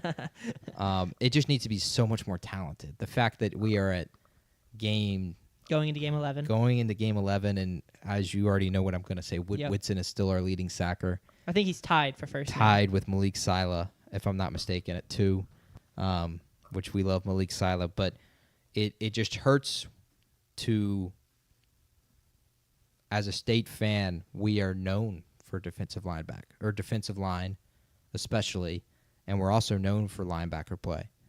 And we don't have that. That's the weakest part of our team. Linebacker? Defensive line. Defensive line Thank for you. sure. Yeah. And I think even in recent years, linebacker play has been Yeah. where I like our best, linebacker play this year. I'm fine with it. But I like Zachary Tillman. I like Tyler Lockhart, and I like there's more that I can like. I like our linebacker play this year. I feel like coming into the season, I thought it was going to be our deepest room because we got the transfer from Texas. I think we got a transfer from Tennessee, both former 4-stars. We got not Tony Mitchell, Tyler Lockhart, a 4-star from Mississippi. Flipped him late. Like I like our linebacker core, and maybe you've got issues with how it's played this year, but I think it's still young. So that is where I have the issue. Is where it's been. It feels like so much of the time it's the DBs and the safeties being forced to tackle in the run game. I just think we just need more talent there, and we have every right to do that. I feel like there's a lot of like, correct me if I'm wrong. There's more athleticism and speed in the linebacker core than there has been, but you need the Jimbo, like the Jet whatever, Jet Johnson, or Bookie Watson. Stone Blanton that's just gonna plug up the hole and get 15 tackles or 12 tackles or 15's we don't a have ton, that. but We don't have any of those kinds of players that are going to consistently do that week over week. Of course, the offensive line play has to improve dramatically. It's hard to say that when you don't have both of your starting tackles at this point in the season. I think we also started a new offensive guard. We started a new offensive guard. We subbed offensive guards twice in this game on the other side. But Lebby, the one thing he harps on all the time is negative plays killing drives. How do you get negative plays? Bad offensive line play because you can't block in the run game, so you lose a yard in the run game, or you get sacked on first down like we did in this game. or you hold somebody. And then the final one is fan sentiment, which is just a weekly reoccurrence, really a daily occurrence. Quit crying. And I'm gonna read from my statement because that's just easier. Quit questioning. Have some damn perspective. We all have the frustrations that we have, and I've given my rants this season on why we should have those frustrations. But if you don't know what you're talking about, then just shut up, please. And I speak a lot specifically to the students that I stand around the student section that question every single play. When the ball is handed off and it doesn't look like the hole is there immediately, and the student behind you says, "What the fuck are we doing?" And then Devon Booth breaks it loose for 10 yards. Brother, quit drinking. When the three girls behind me see one negative play from Blake Shapen, and then he makes a big-time throw the next play, and we're cheering for the big-time throw, but the play before we were saying, "Get him out of the game! Get him out of the game!" Bro, why are you even at the game? You clearly don't care. I hate seeing that week after week. And like I said earlier, every fan base is delusional. 100%. That is fandom. But ours especially. And that is all I kind of have. We Sure. can get into specific conversations. I think that all the conversations we're going to have are going to be addressed if we look at the chat and respond to some of the stuff being I said there. purposely haven't looked over there. Sure. Please update me on everything that's been said.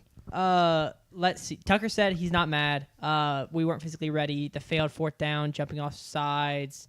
So, yeah, he's not mad about the game. The one thing I don't get, Zach saying it's hard to see Lebby make these mistakes week after week. I feel like I didn't have that takeaway from yesterday's game. Agreed. He only has had one lost moment. us. He has lost us games, or we have lost games because of questionable decisions by Lebby. But I don't get that takeaway from yesterday's game.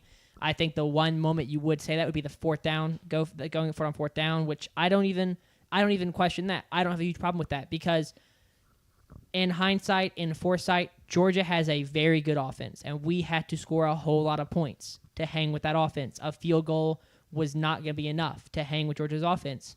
You want to know, like, you remember the Ole Miss game where Georgia scored on, I believe, was it every possession? Yes. Well, they scored on 1, 2, 3, 4, 5, 6. 6 of their first, the number less than 8 possessions. So they scored on all but one of their first 7 possessions, including opening drive field goal, and then they get down and they fumble it on the 3-yard line, questionably, right? That was the one that may not have been a fumble, but there wasn't enough to overturn it. So that was almost another touchdown, and then 5 straight touchdowns after that. A field goal wasn't going to help us, and I think Levy knew that. I don't think Levy was expecting the defense to be able to hold this Georgia team to 20 points. I understand that. I think just given the momentum of the game, take points there when you can't. It's 4th and 7 is what we were sitting in, and a 41-yard field goal with Kyle Ferry. It was on you for not picking up the yardage before that. Yeah. You can't control that anymore. If it's 4th and 4 or less, I'm all here for it. But it was a long 4th and I think it was actually 4th and 5. But it's 4th and 5 and change. It was a long 4th and 5. It was not an easy pickup, and at that point in the game, you're really, really, really risking the game, flipping on its head. Because when you don't convert it, exactly what happened yesterday happens. They go down, score 2 straight touchdowns, and you're down 24 points the next time you touch the football. So you'd rather just be down 20 points with that field goal? Yes.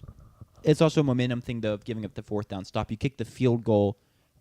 Georgia does not come out and receive the kickoff with as much momentum. Then, boom, we got a 4th down stop. The whole sideline's fired up. The defensive guys are pounding their chests after making the tackle in the flat or when Booth drops, whatever. Like, there's definitely momentum aspect there. And then also the defeatedness of, oh, dang, we didn't convert a 4th down. Yeah, in my opinion, I think that we had a greater need for positive momentum against this Georgia team than we lost by not getting on a 4th down. Like, to beat this Georgia team, like JP said in the preview, this was our best chance to beat Georgia in all likelihood for a long time, maybe Levy's best chance ever. This is a down year for them. It's in Starkville. We have some momentum getting our first SEC win. It's a great opportunity. We still had to have a lot of momentum on our side, and getting 4th downs is a good way to do that. 4th and 5 with this offense is a down and distance that, like, Levy trusts his guys to be able to get. And so I don't hate going for it. At this point, we're belaboring the point. Yes, we're just going to have to agree to disagree so we can move on. The one for Zach, and I hope he's still here, saying that he doesn't feel that Levy is great at taking accountability. He says specifically he's not the best at taking accountability. I think that's the one where I went. For me personally, I guess you just haven't seen his post-game press conferences, and I won't get angry about that. I would go watch them, and even just watch the one from this game where he not often in it does he take accountability specifically with his words, but he's taking it with his actions and his emotions that he's showing. Yeah. All of the emotion is right there on his shoulders. You can see it. You can see the anger that he has in that moment. And at the end, he finally kind of, in the best way possible, takes huge accountability in saying that it sucks not being able to give the fans, again, what they showed out for, because they showed up. Yep. The buzz was great around campus the entire week. And again, we have failed to give them what they want there. Sadly, that's been a reoccurring theme in Mississippi State sports. Unfortunately. If we don't win here in Starkville. Yeah. But I think he's done a great job at taking accountability.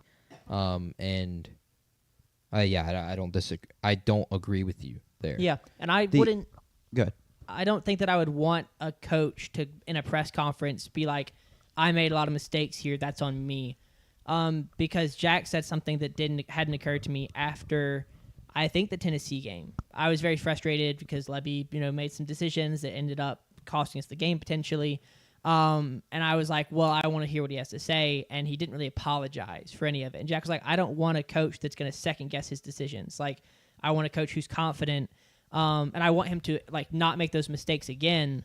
But I don't want him second guessing every decision he makes that turns out with a poor outcome. And so, like, I don't want Levy to go into press conferences and, like, play by play, be like, oh yeah, that was a mistake by me. That was a poor decision. Like, but you are right. The way he presents himself and the way those, like, I've watched all the press conferences except this last one.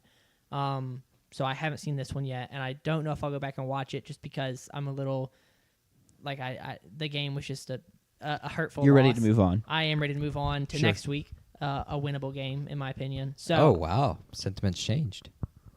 Well, I think it was more me than anything. We'll get to that game. No, we're both sure on dumbfounded Thursday. when I said that we were gonna be 6-5 going to the Egg Bowl. I thought every game was winnable. I didn't think we were going to win 2 of them. That was Well, that. we're gonna win. Yeah. On Okay. Saturday. We'll get into that we'll at get a to that later later. date. But yeah, that's my. I like Levy. I've liked every press conference of his that I've watched. I like everything that I've seen from him on the field, and the way he interacts with players on the field, post game, pre game. I like it all. I like Levy a lot. Sure, sometimes his decisions end up going poorly. That's just kind of the reality. That's just it is what it is in my opinion. I think it would be a disservice to stop talking about State without having this conversation, and that being the quarterbacks. Oh, Yes. 100%. And I think we should also try to clip this into a TikTok as well. Also, has question night right after. Yeah, the Monday presser is often more telling, or I don't know if Winnie does his midweek. It's Monday, yeah. I know. Um, He does a really good job at remembering what happened in the game, and that's something that a lot of. I don't want to make that comparison because that's stupid, but competitors do a really good job at just Yeah. remembering what just happened and Bro, I remembering am not a competitor every then. specific moment that occurred. And can replay that to you in their thought process in those moments, right? Especially right after the game, they do a Sure. really, really good job at that. At the same Levy time, though, does that. there's no way to catch everything. So there's Yeah. going to be a chance there's things he doesn't remember because he And- simply didn't see them in the moment. Oh, yeah, you that he can also- go get back Monday. You have a completely different view because he's down there on the field. He's not watching it through yeah. all of the camera lenses that Yeah. are catching 100%. everything. Okay. Let's talk Mississippi State quarterback, JP. You have been potentially the biggest defender of Blake Shapen. Getting to the point. I would say yes, I am. Yes, getting to the point where every time a quarterback makes a poor decision, in any level, NFL, college, we have a friend who texts in the group chat. Is like, man, if that was Blake Shapen, JP would be defending him right now, or saying that he would rather be no one else than JP's quarterback. But what are your thoughts now after seeing Kamario Taylor's play Saturday? Are you still going to defend Blake Shapen as he should be the starter, or have your thoughts changed? In going into that game, it was, I think, inarguable to say that was Shapen's job because, like I said, post Arkansas State game, as we were breaking that down, he was playing for his job, down 21-35. Levy kind of was playing for his job as Yep. well, and they went out there and won their damn jobs back. And so going into the Georgia game, there was no way you could start Kamario Taylor. I don't care if he went 2 for 3 with touchdown drives. You could not start Kamario Taylor because Levy had picked Shapen and Shapen had delivered. Post Georgia game, I think Levy has to decide what does he want. Does he want to give the team the best chance to win in his eyes? Or does he want to do one of two things? Give the team the best chance to win in the fan base's eyes, or just appease the damn fan base? And, of course, the two sides are start Kamario Taylor or start Blake Shapen. Yeah. I still think he believes Blake Shapen gives him the best chance to win and them the best chance to win. And I don't necessarily disagree with him because that's what he believes. But I think it's gotten to a point that I think you have to appease the fan base. And Sure. I don't know if you have to do it in the Missouri game, but I think you would have to do it in the Egg Bowl. And if you're going to do it in the Egg Bowl, you might as well do it for the Missouri game. Yeah. I think he has to start Kamario Taylor So to appease the fan base. here's where I'm at because I think we're on a gradient here of pro Shapen to less pro Shapen. Not that you're anti Shapen. Yeah. But I just think in terms of like That's a fair. most pro. I am to- probably the least pro Yes. Shapen, and I would have started Shapen going to the Georgia game. Yes, correct. I think I'm at the point where I do not believe Kamario is the better QB. However, given the makeup of the state team and the O-line issues, I think Camario does now actually give you the best chance to win because the O-line simply can't hold up, and Shapen is not good enough as a running threat, and the offense with Camario being able to run just is another element that I think helps elevate the offense, and by a small value, give them a better chance to win. Because we saw Camario miss throws in that game, and that's always the issue with Camario is he's going to miss the layups, like you said. Not all of them, but some of them. He's just not refined. He's still very raw. But it's Georgia, and the offensive line can't hold up. Missouri, for example, who you play next, multiple edges that have over 5 sacks. It's a really good defensive line. They were really good against A&M. Yeah, they're gonna for that first half. They're gonna come after you, and I have zero faith the offensive line is gonna give a chance. Is gonna give Shapen a chance to be successful. Yeah, Blake Shapen's best argument is his experience, his fact that he shouldn't struggle making reads, working through and finding the guys, Brennan Thompson, Anthony Evans, running backs out of the backfield, right? Making the smart passes. And your point is he's not going to have time to do that. I think that's a fair point. I think that if Shapen is healthy and playing at 100% against Missouri, I think that like we've got a chance of winning that game just the same as Camario does. But I think that I think everybody wants to see Camario, and I don't know how much that it shouldn't affect Lebby's decision at all. I had another thought, a conclusion that I wanted to come to. I can't remember what it was. It does, though, because it showed it on Saturday. And that is why I continued to text in the chat whether or not people were booing, not to necessarily defend Shapen, but also just to report the news and that this is how the fan base feels. When Camario comes out of the field, cowbells are ringing, everyone's cheering. He probably can't even hear the play call because the stadium had gotten so loud. And then when Shapen comes on, we're booing. When Camario Taylor overthrows a bubble screen by 5 yards over the dude's head, there are no boos. But when Shapen is blitzed immediately, has to run and picks up 1 yard, there are boos. Yeah.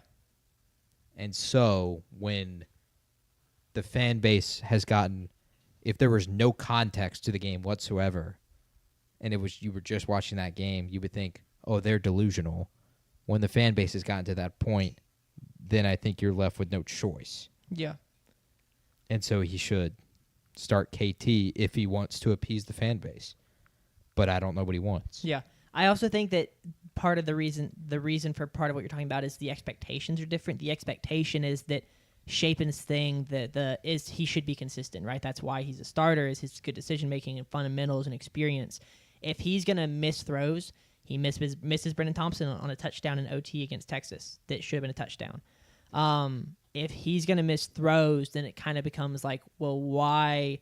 Like why are we still starting him, right? Like if the thing he had an advantage over Camario, he might not have as much of an advantage. Camario hits a great deep ball to Brennan Thompson. Mm-hmm. He underthrows a deep ball to Anthony Evans last week against Arkansas, but people still loved it. I think that like the reality is it was pretty poorly underthrown. It really should have been a touchdown. Anthony Evans had several steps on him, but he underthrows him. He still catches it. We get the long play there.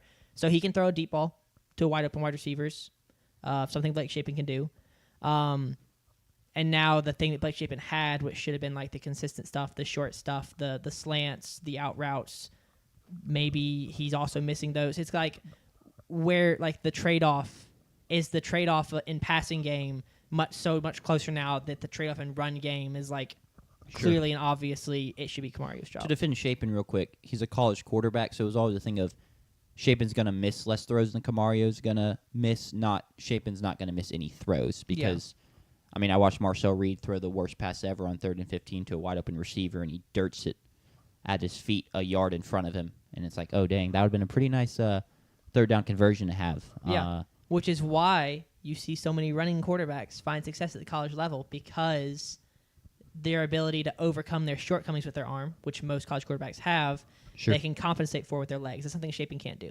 So yeah, for the fan base, it's purely a cool factor. Camario looks way cooler out there doing what he does than Blake Shapen does. When Blake Shapen's scrambling for his life and he's not running that fast and he's a lot smaller than Camario, and he gets hit, and it looks really bad. A lot less cool than when Camario breaks the pocket. I think it's so much more than that. I think Camario, I think it's a lot more than that. For me, it is. For me, it's so much more than that. I think for the general fan base, it's a cool factor. I really hope it's not. For me, it has a lot to do with the fact that Camario Taylor has been committed to us out of high school for so long. The fact that he came to games and was the only recruit still in the stands with his shirt off waving it when we were getting blown out. I forget by who, but by somebody. The fact that he's been here and he's rode the bench, and I know it hasn't even been a full season yet, but he's come in and done what he's needed to do when asked to do it, and then gone right back to the bench and has not once shown frustration. The way he interacts with players in this, like, he looks like a leader off the. It's not just he looks cool. He's a state guy. But you're a state lifer, and you're a guy on the sidelines. The average freshman came in, has never cheered for state before, is just getting into this thing. They don't care that he's from Macon, Mississippi. They don't care that he's been invested since day one as a recruit. They care about what they're seeing on the field in the here and now. You're not alone there, but you're not the majority. Yeah. You're very valid in your feelings, and your feelings make total sense and are better than just, oh, dang, that guy looks more cool and more impressive than the other guy. Yeah. But I think the fact that he looks more cool and more impressive than Shapen. It's also the last of the, I think, the better reasons is he's the future. And so Correct. Seeing that is really cool because Blake Shapen's not going to be here in 3 months. Yeah. I mean, it's also, yeah. We don't know that. And Camario also has had, in the limited time, has had great success when we bring him in on the goal line and he scores. He's the one that scored. I got an argument with a guy on Twitter that was giving Camario credit for 2 touchdowns and a drive and a half of work. And it was like, Shapen marched him all the way down the field, and then he gets to hand the keys to Camario, and Camario goes and scores. Shout out Camario. But, like, we're just going to not act like Blake Shapen didn't get Camario down there, and he's like, well, Shapen had to come off the field because he couldn't score that touchdown. I'm like, you have no way of knowing Shapen wouldn't have been able to score a touchdown on that. But it's a cool factor. He goes down there on the goal line, and he's big, and he's imposing, and he punches in a touchdown because he can't be tackled. He juked multiple Georgia players on his runs. It was a damn good athlete. I like watching him more than Shapen. I do too. Who does it? But it's just, if I was playing the college football video game, I'm subbing in Camario Taylor. Yeah, 100%. I'm 100%. starting Camario Taylor. Exactly. Not Yeah. Like game 1, he's going to the depth chart and flipping him. Yes, it's a spot where, like, I wish you could trade people for, like, draft picks in college. Sure, because I would trade Blake Shapen if I was doing that. Yeah, but Tucker makes 2 good points, and he defends you on him being from Macon, Mississippi. But Tucker, also saying that, are you ready for what Matt Zollers had against A&M? Both of those are great points.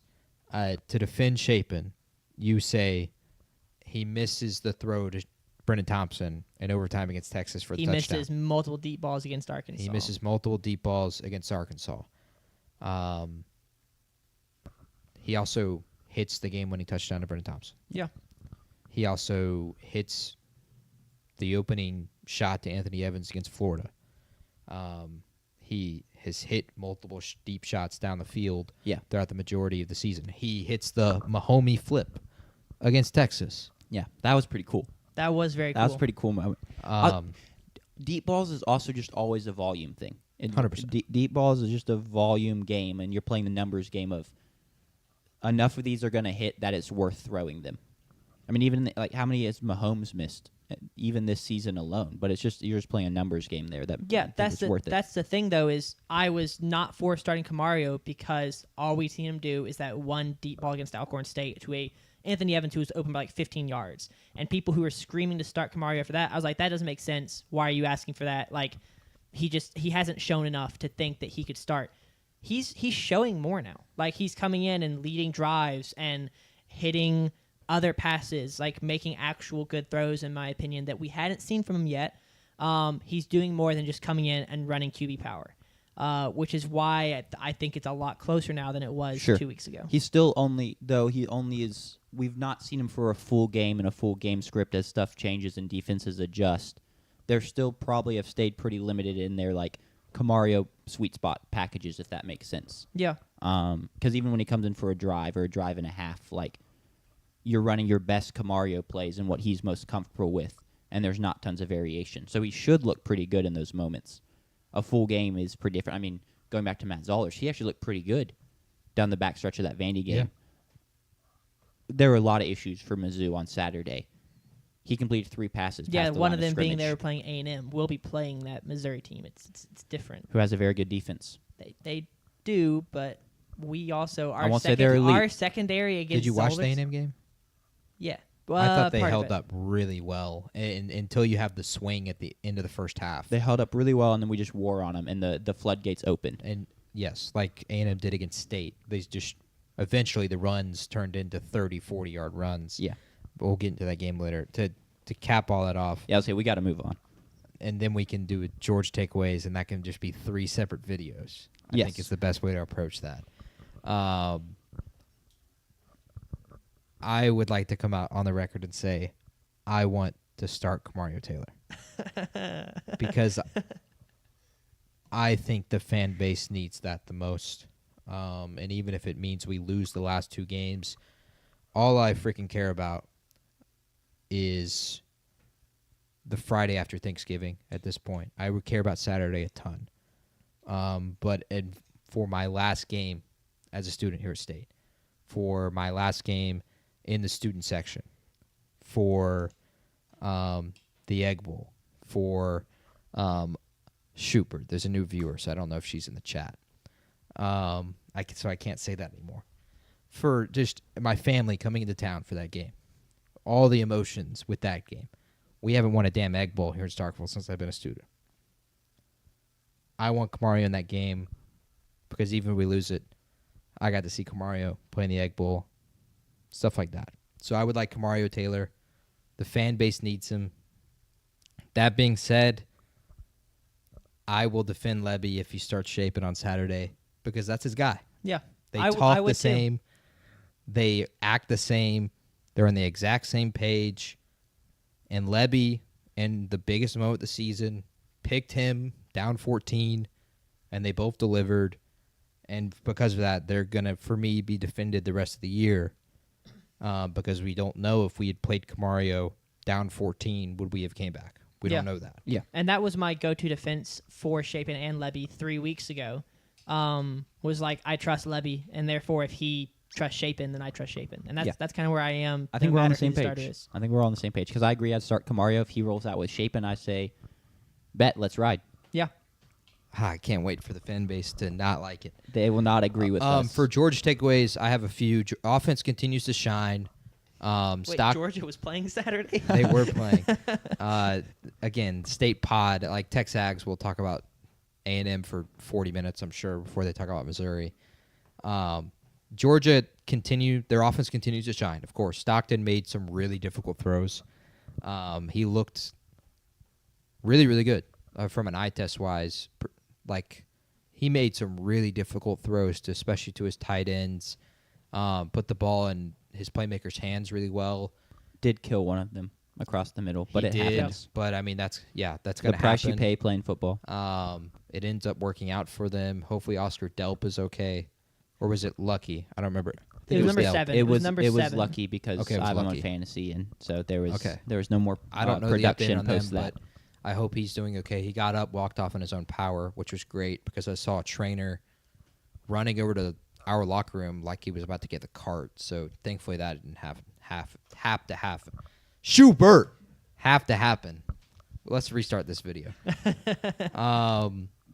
Georgia, to their credit, did what no one had done since Arizona State since they against State in a game in Starkville, which is like using a bunch of different things to narrow it down. But they Qualifiers. ran the ball with unstoppable success, and they hit the big runs. They hit so many big explosive plays. Their defense got sack success, and so even though our offensive line is terrible, does that increase attitude and confidence for next week? I think yes, and I will predict yes on Thursday. And they got 3 home games the rest of the way. So they get to protect home turf. They don't have to go on the road anymore. All you need is Texas to beat A&M, and you'll get your rematch against Bama. They have 4 scenarios in which Georgia will make the SEC championship, and it's only these 4 scenarios. and these are the 4 reasonable ones. Of course, if Bama lost out, A&M lost out, Texas lost out, it changes. But they have to win out in all 4 scenarios. They need, in one scenario, if Texas beats A&M, Bama versus Georgia in the SEC championship. If they win out, OU beats Bama or Auburn beats Bama, meaning Bama just loses once. Old Piss wins out. It's A&M versus Georgia. If Georgia wins out, OU beats Bama, the School Up North wins out, and Texas beats A&M, it's Georgia versus the School Up North. If they win out, OU beats Bama, State wins the Egg Bowl, Texas beats A&M, is Georgia versus A&M still. Fire. So you need State to win the Egg Bowl. I mean, I need them to win regardless. Correct. But for Georgia versus A&M for a no-lose scenario I playing think Texas. we're rolling out a South Carolina upset this Saturday. Yes, in Kyle Field. even though I predicted that would happen at the beginning of the season, I will rule that one out, yes. Okay, just checking. It was a great game from Georgia. They are clearly the better team talent-wise than Mississippi State, but still to come in and do that is impressive. And what stuck out to me is, like, if you're going to let Georgia get the explosive plays on top of their normal just grind you down, it's going to be a long day. Like, they're unstoppable at that point. And State let them have that. Nate Frazier gets back on track, easily his best game of the season. It's been a lot of Chauncey Bowens recently, but he goes well over 100 yards, multiple touchdowns, has all the big runs, or most of the big runs. You get Branch out on the screen play, and he slips it, and he's gone. Like, if you're just letting them do that, if they have that in their bag on a given Saturday, they are very, very tough to stop. And then, yeah, the sack success. Still, a lot of it was on blitzes, not tons of, like, just edges winning one-on-one. There was more than they've had of that. Yeah, I believe up until yesterday they had one defensive lineman record a sack. Yeah. The rest of them were linebackers. So that's good for Georgia to finally. Did they get an edge rusher? The one I specifically remember, and I know who sacked him, it was a linebacker that blitzed up the middle, and he got home. I don't know on the other one. Linebacker. One defensive lineman got a half a sack. Their which first 2 via sacks PFF is a sack. it was just one of them was Booth against the linebacker, and Booth didn't win. And then the other one was Booth versus 2 linebackers. He can't win. He can't win that one. He beat one guy. He just couldn't beat the other. Sure. Yeah, so still. I still think, though, like, for that to be a huge talking point, and then for you to still get 3 sacks regardless of how they occurred. Big. Massive. It's huge. Yeah. It's huge for next week against Texas, and it gives them confidence because I've never rushed the passer. Obviously, I'm 5'7", 185 pounds. I'm not a defensive end by any means, even in probably a JV football league right now. I play quarterback, obviously. But I can imagine it would be really demoralizing for an extended season to just continuously fail at getting to the quarterback, which is half the time your job. The other half the time is to stop the run. Yeah. I think it's got to have some confidence in those guys going forward, and in the biggest week of the year next week against Texas. Agreed. I think it'll help them a ton with their confidence and then increase the attitude that they play with. The last thing I want to ask as we move on, and I think I know your answer to this. State scores early, and then Georgia shuts them down for a large period of time. Was that their defensive dominance game, or no? Because you've talked about it multiple times. No, I don't think so. That's what I thought you would say, but it was close enough. I figured I'd ask. I think they were really good. They were really good at slowing us down, but I don't credit necessarily that to them being out physicaling us, because out physicaling meaning they would have gotten to the Blake Shapen a ton. They would have hit Shapen hard. At 6 sacks. They would have done what Texas did against us, where it just felt like consistently we'd hand the ball off and we'd lose 3 yards running it because they just got into the backfield immediately. Yeah. I think the national stage will just help them a ton, and that home crowd at Georgia, it'll be completely different. I don't think they felt that backs up to the wall, so I don't think they've used that card yet. I agree, because also the Georgia true defensive domination game is like, man, we can't even get across midfield. let alone score. Yeah, And Texas only scored 15 points Yeah. in that game. that was not the case. Quinn on Ewers got benched yesterday. for Arch. Now Shapen did technically get benched for Camario, but we got up to No, 21 he points. was hurt. He was feeling, which I will say that sack he took was a car wreck when he Yes. got just murdered. It hurt. So I cringed on that one. I think we can finally wrap up the Mississippi State. Okay, segment. I You want to add something? imagine. Is there a possibility Lebby? This is going back to Kamario Taylor and Blake Shapen. So I don't want to. Y'all don't answer in a sentence. Just answer. I'll yes answer or yes no. or no. That's exactly what I was going to say. Imagine Lebby starts Shapen against Missouri, so that for the Egg Bowl, in Starkville, with a bowl game on the line, he can start Kamario Taylor with next to zero film, for, Kiffin to watch Sure. and prep for. That'd be wild. I'm going to go with no, but I like the vision in terms of a fantasy world. Yeah, no, definitely a fantasy world. It's just like I don't know.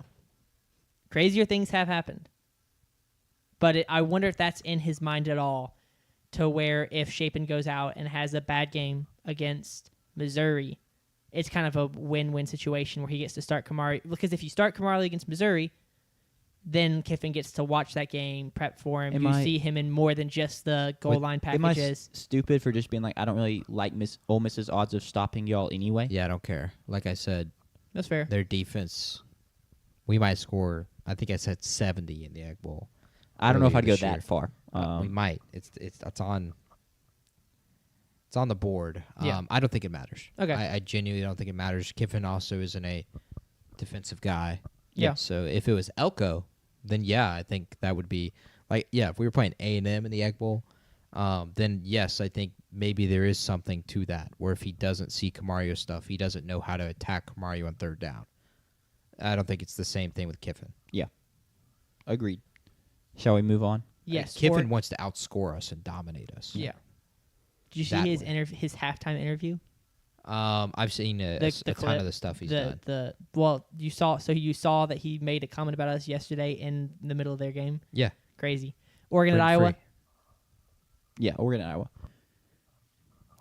Oregon goes to Iowa, and man, I'm going to toot my own horn a little bit because I don't think I've been more right about a game on the show yet than this one, which is more so not me being super right about this game and really just I am terrible at predicting games in general, so there's been a whole lot of misses. Yeah, this wasn't your race to 20, was it? This was my race to 20. Oh, was it? And that's where I'm huge. going to start. It was a race to 20.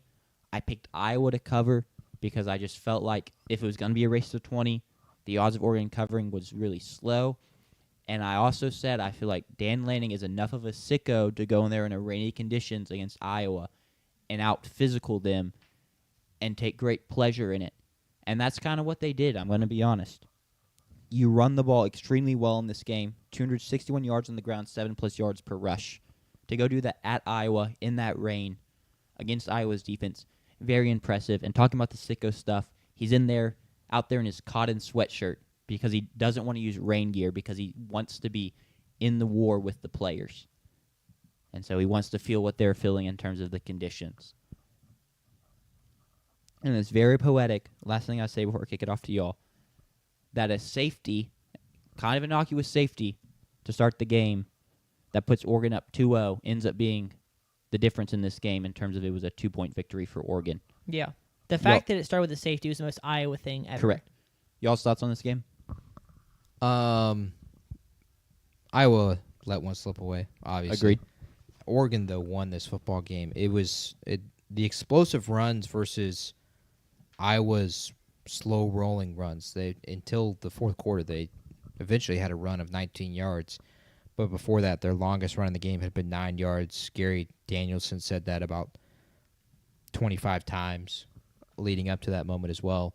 Oregon, though, on the other hand, throughout the game had carries of 27, 19, 49, 19, 12, 11, like picking up multiple first downs on the ground. That can be demoralizing. Yet Iowa was still in this one.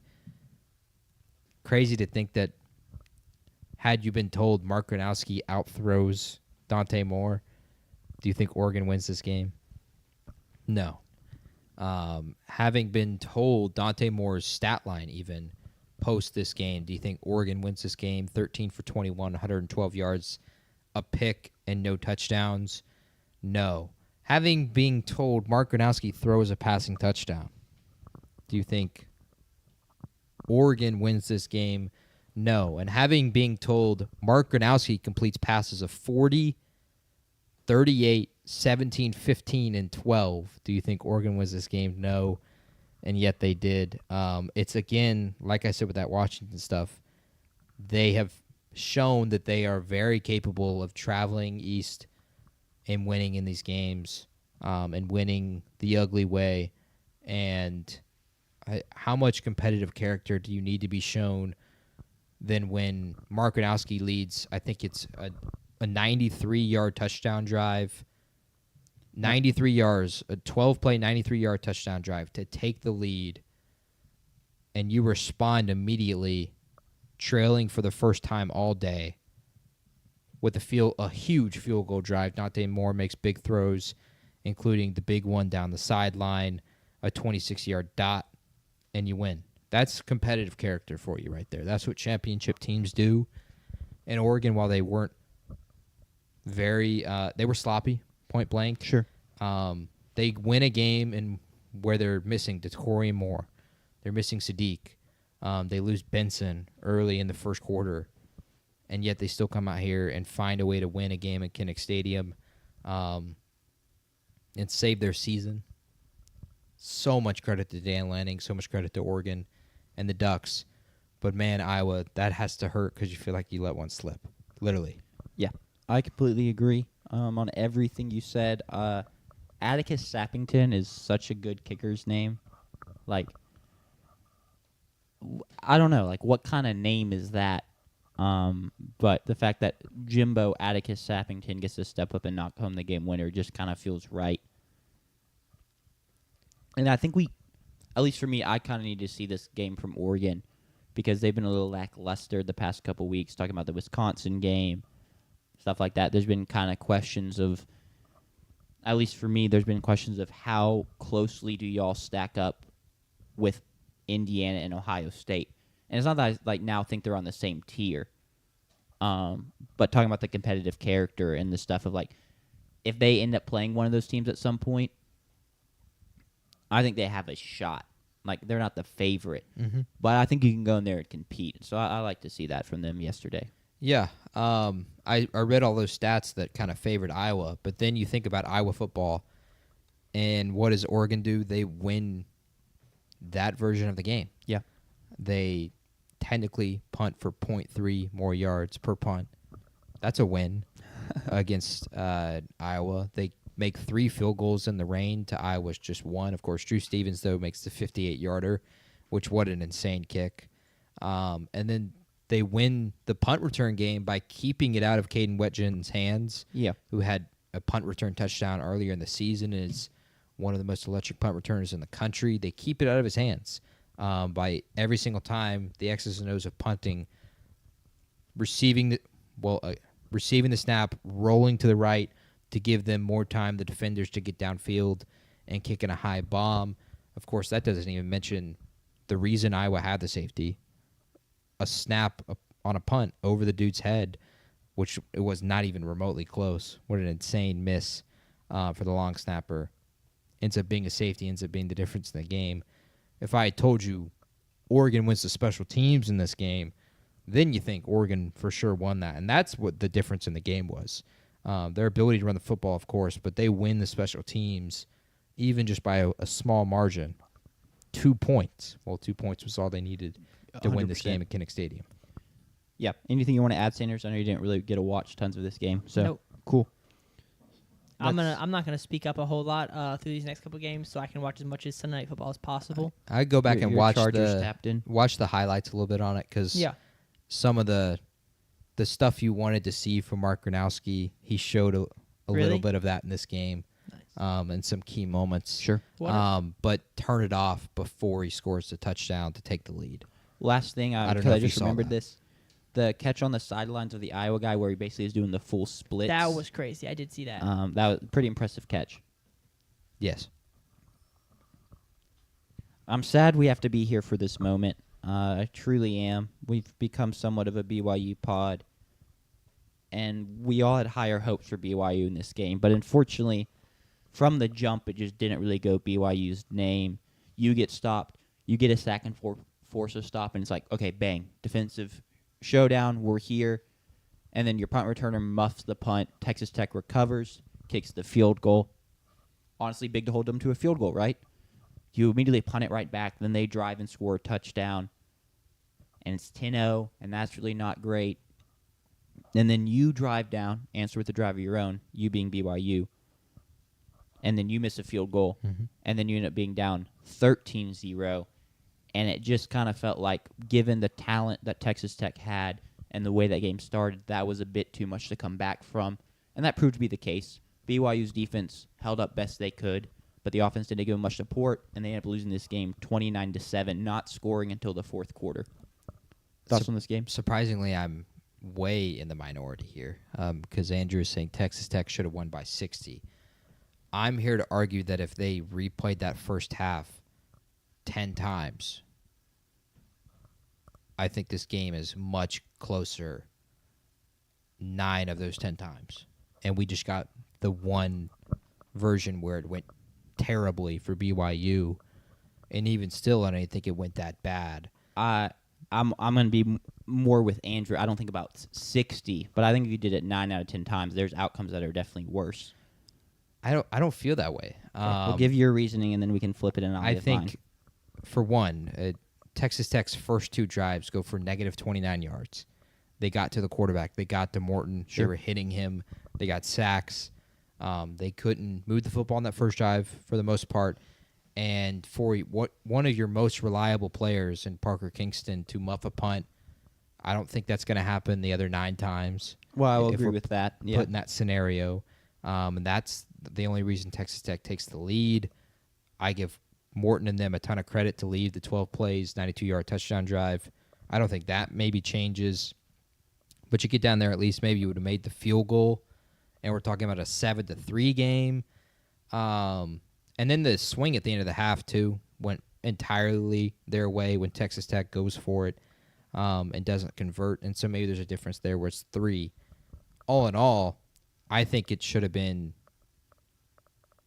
10-3 at half and not 13-0. And I think they would have been in a much better spot. They would have gotten to the second half. You don't have to throw the ball as much. I think BYU fans should have hope because I'm going to go ahead and put it on the record right now, and apparently I'm going to be in the minority. I think BYU is going to beat Texas Tech when they play in the rematch. If they even get there. Wow. We're not a BYU pod anymore, apparently. Here's my take, and Andrew's harping on in the chat. I completely agree. BYU's defense put up a good showing. BYU's offense looked like they had no answer for Texas Tech's front 7, both in the run game and then what they dialed up from a pressure standpoint. Barry Bachmeier looked like a freshman for the first time, really. Throws a pick. They pressure him around 20 times. Like, I just think if you keep playing that matchup over and over again, that keeps on happening over and over again. Maybe not quite to the same extreme, but I just don't see a world where BYU can put up enough points to beat this Texas Tech team. They couldn't really run the ball, for one thing, and I get they got behind, but you only have about 39 rushing yards. You're putting Barry Bachmeier in terrible positions. I understand why you feel that way. The talent in that front 7 was just too much for BYU to handle. I think it's going to play entirely different when they meet in the Big 12 championship game because, one, Texas Tech won't have what was an electric atmosphere and a home crowd advantage. Now it will be in Jerry's World, so maybe they show up in Jerry's World, but they won't have what they had there, which was amazing. Go ahead and put that out there. Lubbock and everything, it was amazing. The stripe out was really, really cool. It looked really, really good. The uniform matchup was all time. Mahomes being there was a big thumbs down. But regardless of that, I thought the environment was really, really good. And that crowd was really, really electric. All that being said, I thought BYU actually surprised me because I thought they met the physicality, especially defensively, of Texas Tech. Because Andrew is saying at least, Texas Tech kept getting stalled and kicking field goals. Well, I celebrate defense here, and I give all the credit to BYU there for stalling them and forcing field goals in critical moments and giving their offense continued chances. I think Kalani Sitake and BYU is going to find some better opportunities the second time around. They're outmatched, undoubtedly, from a talent perspective. But I thought they surprised me in fact, how competitive I felt like they were from a physicality and an athletic standpoint. I wasn't expecting that. Yeah. I'm very happy with how the defense played. I agree they held up their own in the bargain. But if you're going to say you think BYU can find more offensively against that Tech defense, I think the exact same thing is true for the Tech offense against that BYU defense, that they left a lot of meat on the bone, and there's more to be had for them. And I would just feel more confident once again going in that matchup, trusting Texas Tech's defense to get the better of BYU yet again. And so I just, at this point, if I'm BYU, I'm not even caring about the rematch. You got to go beat Cincinnati. Well, yeah. That's what's on our minds right now. Sure. Is our game against Cincinnati, which is in 2 weeks, I do believe. That's what's on our mind. That's the road to the Big 12 championship, and more, hopefully, is the road to the college football playoff at 10-2 even. For Texas Tech, I don't want to continue down that conversation because I think we're just going to continue to disagree. Yeah. They showed on a national stage that they are. I already felt this with the Utah game. They are one of the top tier teams in the world, Sure, and in the nation, of course. But they look and play just like an SEC team. Yeah, it's actually kind of scary. Their defensive line is like an SEC defensive line. Like, they get after you. Jacob Rodriguez is putting on a Heisman campaign. Romello Height is terrific. They are big, physical, tall, strong. They look no different to me than Texas A&M's defensive line looks. They look the exact same. And then offensively, that looks like an SEC kind of offense where it's not gadget guys. It's actually athletic freaks in Terrence Carter, the tight end, who's just an animal and is really, really tough to stop. And then you have Dickey, who is really, really good at just consistently getting 4 or 5 yards a carry. And then you have Jacoby Williams that pops you for the big ones. And Morton can hit deep throws down the field. And then their receiver in Virgil is good as well.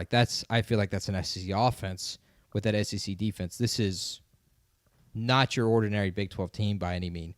They're not like Arizona State's team last year where it was correct, just Sam Leavitt, just Cam Scotabo, and if they had Jordan Tyson, just Jordan Tyson. sure. This is a team entirely, and I think they're going to be really, really competitive come the playoff. I thought you said they wouldn't be, because you said they would be, and then he JP said he disagreed. He was pushing back on my thing that they're in a clear tier because he thinks BYU is closer to them than I I'll thought give him BYU credit for. still showed that they were right up there with them, and we disagree there.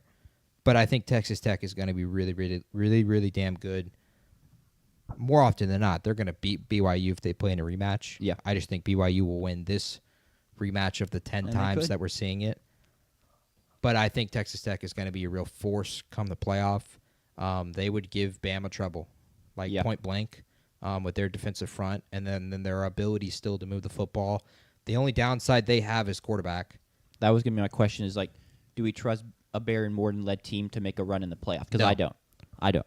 Because I don't trust that he's going to be there for every game. Well, that's also a big part of it for sure. In my opinion, he makes too many mistakes. He takes some bad sacks. BYU did a good job getting Terrible pressure, sacks. but a lot of those was like, what the hell are you doing? Yes. Getting sacked. The first field goal they make, it ends up being a 47-yarder because he gets sacked way back in the backfield trying to run 17 away. or 18-yard sack. Now, you talked about them being like an SEC team. They have so many other ways to win. They can win games without really having to rely on him too much. But I'm still always going to bank on the playoffs. You're going to end up in a game where the QB has to make plays, and I'm going to pick Mendoza or Ty Simpson or Julian Sayin Fair. to make more plays than he is.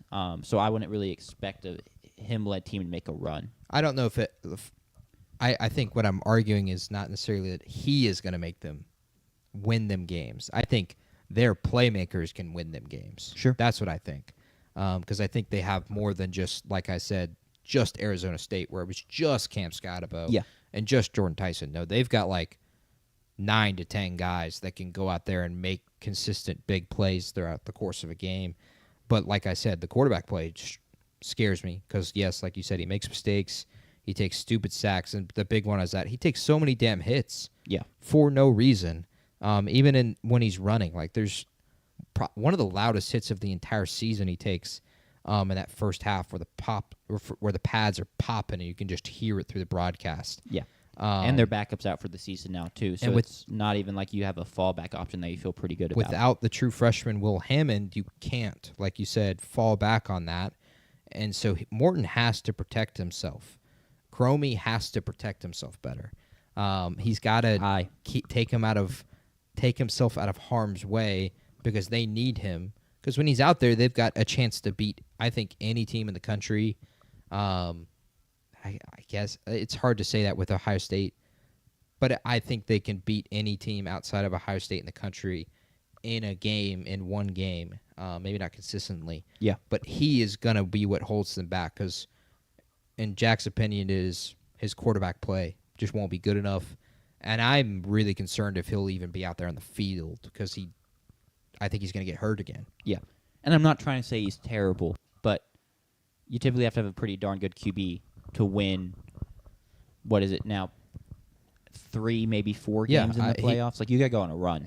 I think you'd be hard-pressed to argue he is not in the bottom 3 of the quarterbacks that would be in the playoff. Now, I could argue Will Howard winning one playoff. But still, he made big-time throws in that playoff run. So maybe it's a thing of Morton steps up and proves me wrong. I just don't see it right now. I think we can move on to our last game of the day. Oh, let me change my mouse back. No, you good. Oh, dear. There you go. Bang. The Texas A&M Aggies go on the road looking to for sure end the Texas 8-4 jokes for this year. Only they will continue for a long time, I imagine. But they face Missouri, and it starts off as a slugfest. It's slow going. A&M gets a touchdown at the end of the first quarter. We got away with the pass interference. It was pretty funny. 100%. But our receiver just pushes the DB in the back and then cuts in. Yep. And shocker, he's open because you push the DB in the back, he can't necessarily follow you very well. And then towards the end of the first half on 3rd and 10, Zollers drops back. We bring a blitz. Damian Sanford gets home. Strip sack. Lucky bounce. Falls right to the safety that was blitzing. And he returns it to the 2-yard line. And we punch it in to go up 14-0 at half. That was one of the huge moments in the game. Come second half, the offenses start get going a little more. Missouri's popping off more consistent big runs. A&M is doing the same. They're finding more traction in the run game. And the key moment of the game, or yet another key moment in the game, 4th and 3, we're going to punt it. Missouri forces the first punt of the day, if I'm not mistaken. No, it's the first 3 and out. First 3 and out of the day, yes. Correct. It felt like they were maybe getting momentum back because they had come out and scored a touchdown. So it's a 2-possession game. You're still down 14, but okay, we showed we could move the football, and we get the first 3 and out. And they call max return, and the same guy that catches the strip sack and return it to the 2-yard line takes the fake punt like 50 yards. Yep. Now, we only get a field goal, but it pushes it back to a 3-possession game. It's huge. And from there, we kind of trade blows. Matt Zollers can't do enough. Missouri's rushing game puts up over 200 yards. A&M overcommitted a ton in the run game. They were gashing us. But when their defense couldn't get a stop, it didn't really matter. So A&M comes out with a 38-17 victory. My keys, well, there's multiple, but there's some padlock stats off the rip. Their QB completed 3 passes past the line of scrimmage. Even with all the run game success you had. I mean, just 7 passes in general. Correct. Just 7 passes in general, 3 past the line of scrimmage.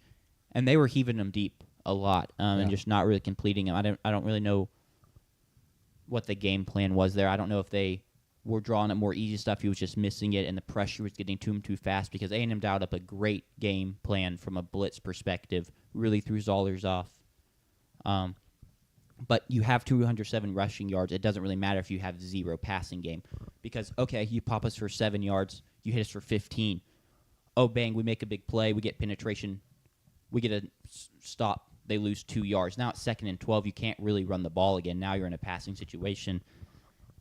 And that's what A&M's defense has really had to do, and they've been great at it to their credit because they're not a great run defense team.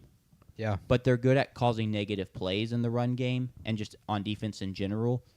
And so it's like, sure, you're getting gashed and you prefer not to get gashed, but at least you can go make a play to kind of stop the bleeding. And then when they do go make that play, they're fantastic at chaining it to a second down stop, and then we get you off the field on third down, and we survive. Did that so many times in this game because even I think we go score a touchdown, or maybe we even punted to them to start the game, and they immediately rip off a run and they're across the 50. Yeah, it was Ahmad Hardy. Hits a 45-yard run. And it's like, oh, crap. But then we cause a negative play, and then we, do our thing. We get off the field on third down. They have to punt. No harm, no foul. It was a lot of that all game. And I want to give props to Mizzou, like Andrew's saying in the chat. Very, very good job hanging in defensively in the first half. A&M had no run push whatsoever. They were just muddying up the box. And A&M also just kept it pretty conservative. It was a ton of check down, a ton of screens, a ton of short passes. We just kind of bided our time. And Mizzou held us in check for the most part. And then we just wore them floodgates open, and we pull out a big win. Your thoughts, though? Aside from what I've said? It's hard for me to – I don't think you meant to, but you were also kind of like confused with how many times they were Missouri, that is, trying to throw it down the field, stuff like that. Yeah.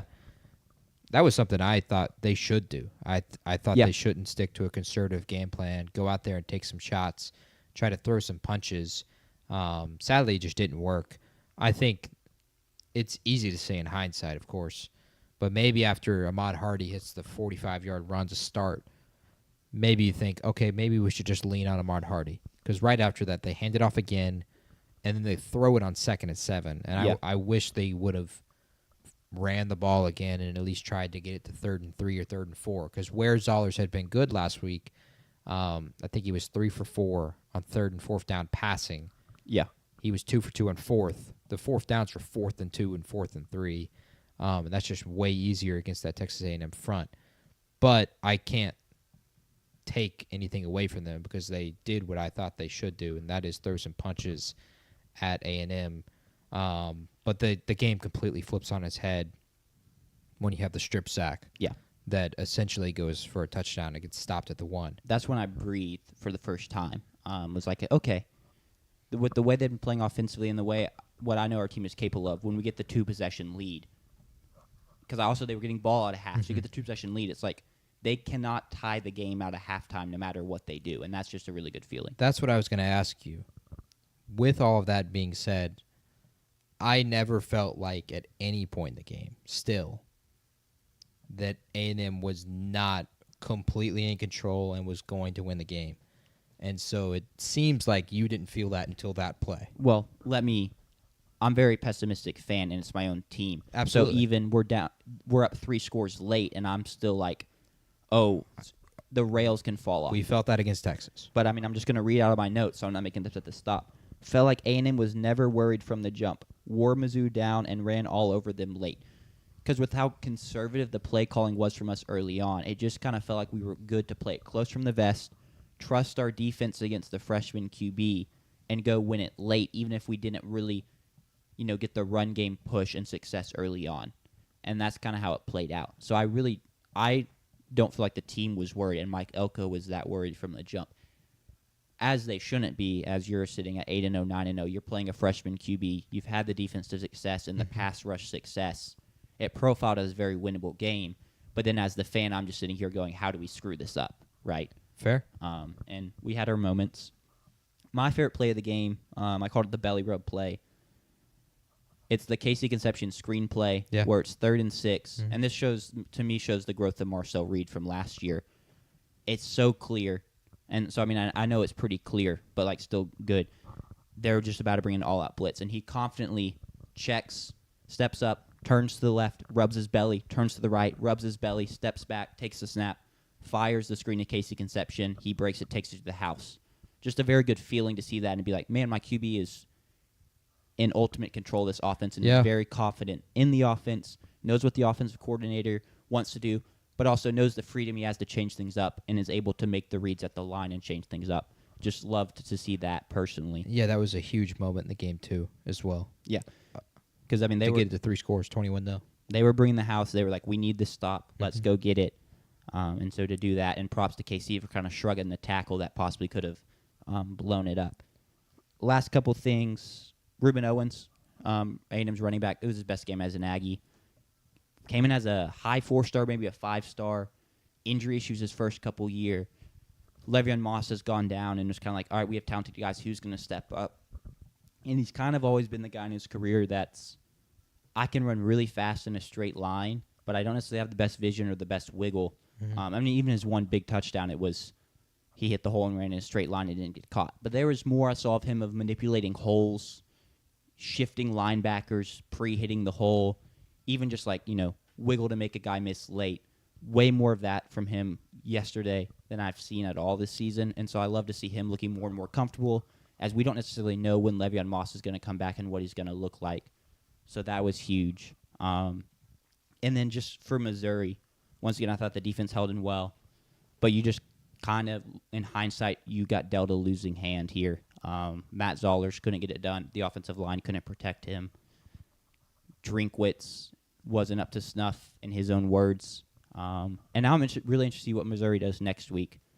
A little taste, maybe some hope, optimism for State fans. I'm interested to see what the locker room, how they bounce back, because he talked about how devastated they were after the game due to this loss, because they really had a belief they could go win this game, and they didn't deliver. So you got to turn around quick and get up for another game at home against Mississippi State. Yeah, and their schedule remaining, too. They're going to have 3 teams that are licking their chops. They have to go to Oklahoma still and to Arkansas, who may still be looking for their first SEC win at that point. So it's tough, but this is the reality of Eli Drinkwitz. He now moves to 4-14 in ranked games at Missouri. And again, Sanders, I don't know if you heard this stat, because I don't know if you watched the A&M Missouri preview. Eli Drinkwitz has 4 wins over ranked teams at Missouri. Those ranked teams are number 24 Boston College, number 24 Kentucky, number 25 South Carolina, and number 13 Tennessee, the week after Hendon Hooker tore his ACL at South Carolina. Those are his top 25 wins? Those are his 4 top 25 wins at Mizzou. He is in line for, of course, the LSU job, and the Auburn job, and the Penn State job. Yeah, understandably so. And now the discourse on Missouri Twitter, The Penn State job would be comical. which Twitter's never the most rational place, but it's the only exposure I have to those fans. They're starting to trend towards the line of like, just go ahead and leave. I don't care if you leave, because they're that hurt by yet another ranked loss and another big opportunity squandered, and they don't feel like he coached a good game. Yeah. And so now he's really in a spot he needs to finish the season strong, which is tough considering, Matt Zollers did not necessarily impress Saturday. There were a lot of other issues. It wasn't all on him. He was not dealt a winning hand as a quarterback. It's crazy that if But every he's- fan base had their way, we'd have 136 coaches getting top 25 wins every week. But True. I don't know That's how- what Drinkwitz said. Someone asked him why he loses all these games, and he basically was like, well, they're all played against really good teams, Yeah. basically. Yeah. And we just have to coach better and be better at winning them. And it was like, not the most inspiring answer, but also I don't know what else you're supposed to say. You can't give an inspiring answer in that scenario when you've Yeah. lost so many. My final takeaway from this game was that Joe Tessitore is a member of the Texas A&M cult. Reasoning being, The way he announced this game was worse than how Joe Davis announced the World Series. okay. The loudest decibel he hit in this game was post the strip sack fumble, tackle to the 1. It wasn't on that play. It was the handoff to E.J. Smith for the touchdown, where he yells, "Gig 'em," in the loudest decibel he had yelled the entire day. Maybe he's just an Emmitt Smith fan. Clear Aggie fan. On the Casey Concepcion, potentially. Maybe that's the reason for it. On the Casey Concepcion touchdown, he yells, "KC says TD" for the touchdown. The very next play, Missouri returns a kick all the way to the 40. Yeah. And he is talking like this. Sure. I can't give any analysis because when I'm watching an A&M game, I'm not the commentating is not exactly what's coming most to mind. Sure. When he returns that touchdown or the kick to the 50, I'm probably going, that's the last thing we need to do, give him a little bit of momentum. You know? So it is what it is. But huge win. You're now 9-0, and then we talked about what's next for Missouri. A&M, in theory, has a couple handle business games loading up. You've opened as a 17-point favorite to South Carolina. I'm very nervous for this game because as bad as they've been, I just feel like we haven't had the Lenore Sellers somehow goes and wins a game yet, and we could be the victim of that. And then it's Samford, and then you go play your rivals horns down in Austin after that. Things are looking great on A&M's front after yet another big win, and that's 3 straight road wins for A&M. Can't be mad at that. Shall we get on to the stock market? Let's do it. Take it away, Jack. How many we got this week? Like 6 or 8. That was close. That is there's no way that's only.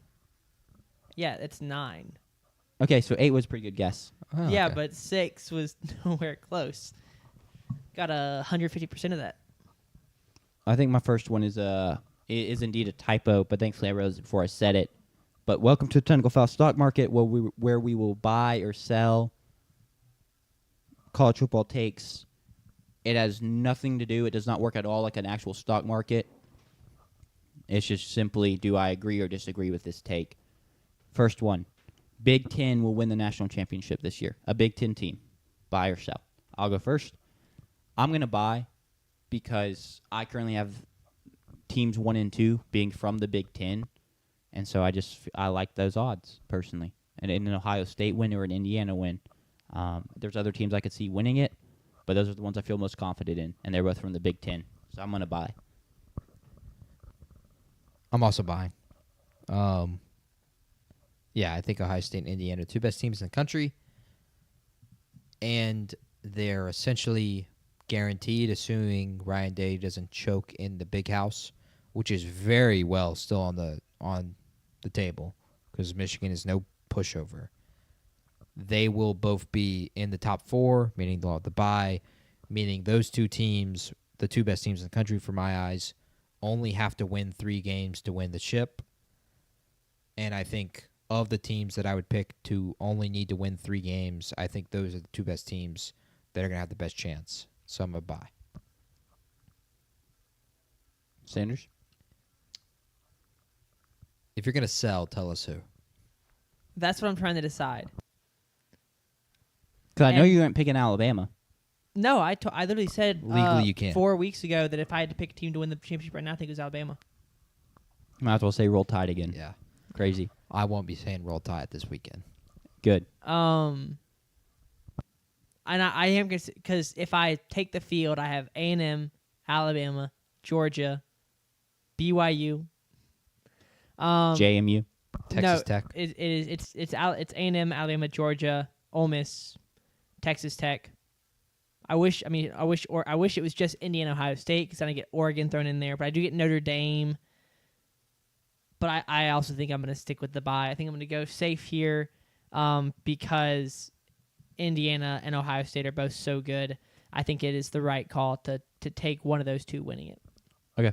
Next one. This is a rehash stock. We're bringing it back up so people can change their mind. It's buy or sell JMU to make the playoffs. The chaos in the American has unfolded just perfectly for them, and they need it to continue, along with them continuing to win games. They've lost the one to Louisville, and that's it. They just are rolling in the Sun Belt. Buy or sell JMU to make the playoffs. I'll kick this one off, too. I'm going to buy.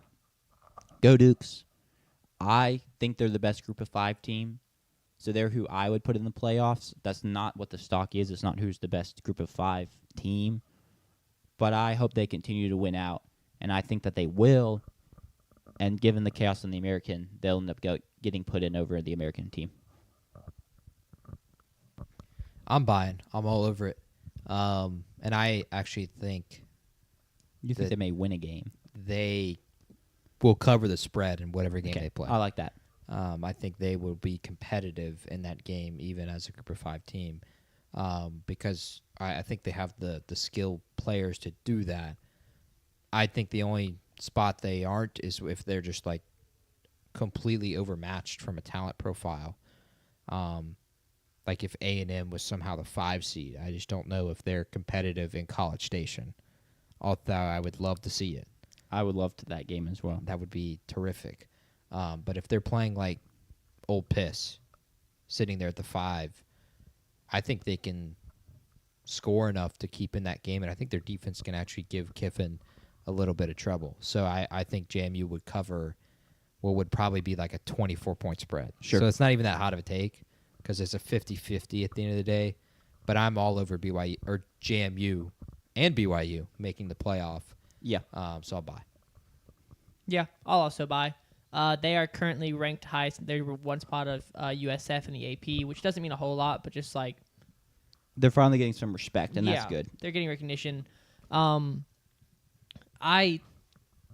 It's just crazy to me that the College Football Playoff Committee didn't rank a single G5 team in their first ballot. They knew. I guess. Same thing with the ACC. They ranked the ACC low. All the ACC teams Everyone are bad. talked about it for 3 days, and Yeah, the tell me ACC college team football's not validated rigged. them. Tell me college football is not They rigged. rank the Okay. Big 12 teams high, and BYU puts on a good show, and Texas Tech puts on a better one. Yeah. They knew. Next one. More SEC teams make the playoffs than Big Ten teams. So right now, the teams in the Big Ten you're feeling very good about making the playoffs are Oregon, Ohio State, Indiana. And the SEC teams you feel very comfortable at making the playoffs right now, Georgia, Alabama, Ole Miss, Texas A&M. So you're 4, more likely than not in the SEC, and 3 in the Big Ten. But obviously, you're probably going to end up with another team or 2 from those conferences, depending on how things shake out. I still feel like this is a fairly easy buy for the SEC for me, because I think you're going to get those 4 teams in from the SEC, and then another one sneaks in, whether it's a Vandy or a Texas or an Oklahoma. And then same from the Big Ten. I think you'll have those 3, and then another one will sneak in, possibly. Like I don't see more than 4 Big Ten teams getting in. I don't really see more than 5 SEC teams getting in, but 5's greater than 4. So give me the SEC. Yeah, the teams from the Big Ten. You said Indiana, Ohio State, Oregon. Who is your 4th in the Big Ten? I was just saying there's a chance that another one gets in, but those were the 3 I felt good about, better than not making it. Yeah, Indiana, Ohio State. Like USC has 2 losses. Yeah. Michigan has 2 losses. Like something could happen, another team could get in. One of those teams could, like USC plays Oregon, which is tough because if USC beats Oregon, Then does Oregon get knocked out? Sure. right? Oregon right now I think they're 9th, and so you would assume that USC would get in over Oregon, but does USC? Yeah, I think that's a good bet. A&M, Alabama, Georgia are 3 teams that I feel very confident getting in, and then you got Ole Miss there, you got Texas and Oklahoma right there on the outside. I think that's SEC putting more teams in is a good bet, so I'll buy. I'll buy to make a few pennies because I think that's all the stock would make. They're pretty heavily favored. Yeah, it's pretty clear to get cut, more teams. I would say. But there's just not enough weeks of chaos left available in the SEC for that to occur. You'd need nothing short of a miracle. Sure. Next one, JKS being Cal's starting quarterback, starts for a playoff contender next season. Buy or sell, and that most likely means he transfers. I guess there's a chance Cal could make some roster improvements and be in a spot to contend next year. In the ACC, it may not be that hard. Who knows? But buy or sell. And if you're going to buy, give me the reasoning. The reasoning being you think he's going to transfer, you think Cal's going to turn it around. I'm going to buy. I think he would transfer. Okay. I think someone makes a run at him, and I think it'll be one of these teams with a new head coach. I think that'll be what occurs. Maybe like LSU could make a run at him. He transfers to LSU in my dynasty, by the way. He transferred in mine as well. So Was it to LSU? yeah. To LSU. Yeah. He was not very easy to beat at LSU. I won't lie. Sure. He's a really good quarterback in the video game. And I think he would transfer to LSU. And I guess I'd buy the fact that LSU is a playoff contender next year as well. Contender's pretty vague. Like you could go 8-4 and be a contender in spots. You were close. Tucker hopes that because Tucker's saying he'd sell. He thinks and he hopes that he stays in Berkeley for Cal, and that is just because he's scared of him coming to an SEC team and beating the Tide, Sure. right? I'm also actually going to sell because here's how I envision this going. He stays. They have another year similar to this year, and then he leaves for like his final college year. He goes and gets his big old bag and goes and tries to make a run at winning all of it. But I think he'll stay for one more year because I'm sure Cal's giving him good money as well. Yeah. You don't think I no honestly- one's going to give him big money, though? I think someone may give him a little more, but I think they can convince him to stay for one more year, and he'll be bold enough to buy into their vision and be like, I can be the guy. And then it goes poorly again or not great again. It's not like it's been a terrible year, and then he leaves. I'm gonna buy. I think, and I have no idea. This is in my scenario. He goes to Oregon. Dante Moore goes to the NFL, gets drafted, and then he goes back to Oregon. They've already clearly got a good repertoire with him. They brought him in. He committed there, and was Or is it enrolled bad there. because he left so quickly? He left because he wanted to start, and he knew he wasn't going to start over Dante Moore. But with Dante Moore out, and clearly, I mean, he's proven himself at California playing well as a freshman. He can go there and can compete for 2 years. So I see him transferring in this scenario to Oregon and competing for national championship next year. Very bad ball from Justin Herbert. Can I buy stock in Sanders' take? Because that's a really good take. You're welcome to wait. I put buy. I put sell. I meant to buy.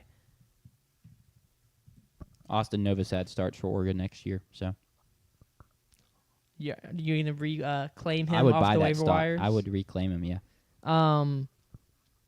I do. Yeah, I mean, I love that.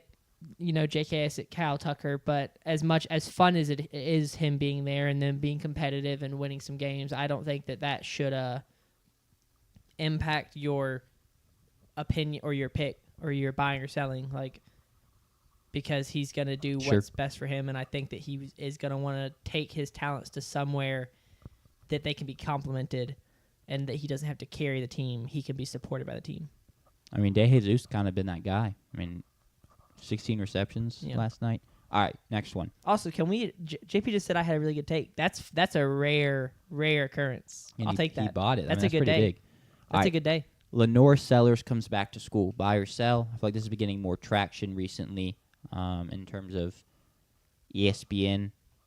ESPN, your cheeks right now. But just Facts. people in general, media personalities in general, expecting him to come back to school and transfer to a contender. Miami's being floated around, and then go next year. I'm going to go to you first, JP, because I know what you're going to say, but buy or sell? There's no reason to, Sure. because you're not guaranteed anything. Yeah. In fact, it's when you think of possible outcomes, human nature is to think of the worst possible outcomes way more often than you think of the best. Sadly, sometimes you get way too wrapped up in the best, and then your worst nightmares become reality.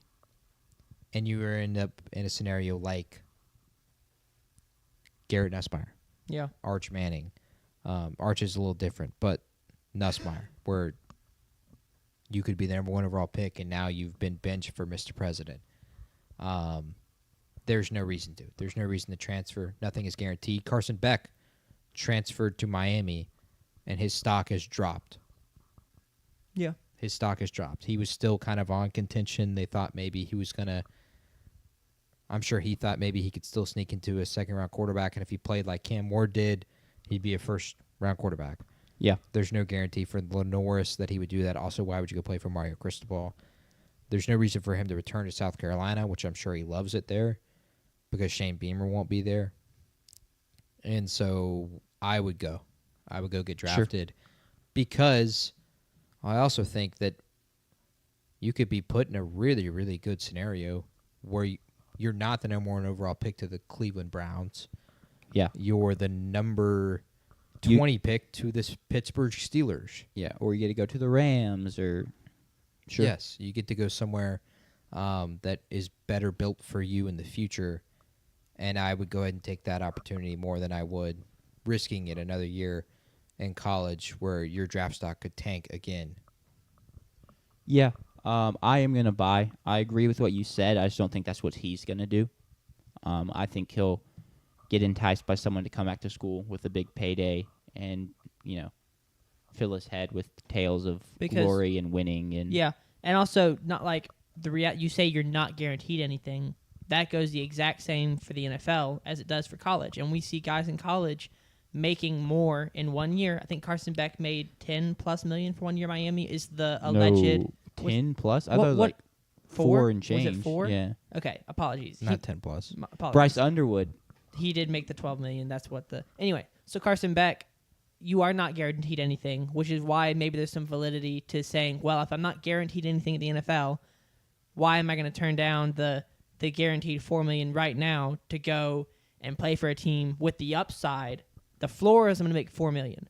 The upside is I can boost my draft stock and get back to where my draft stock was at the top of the first round as opposed to middle to the bottom.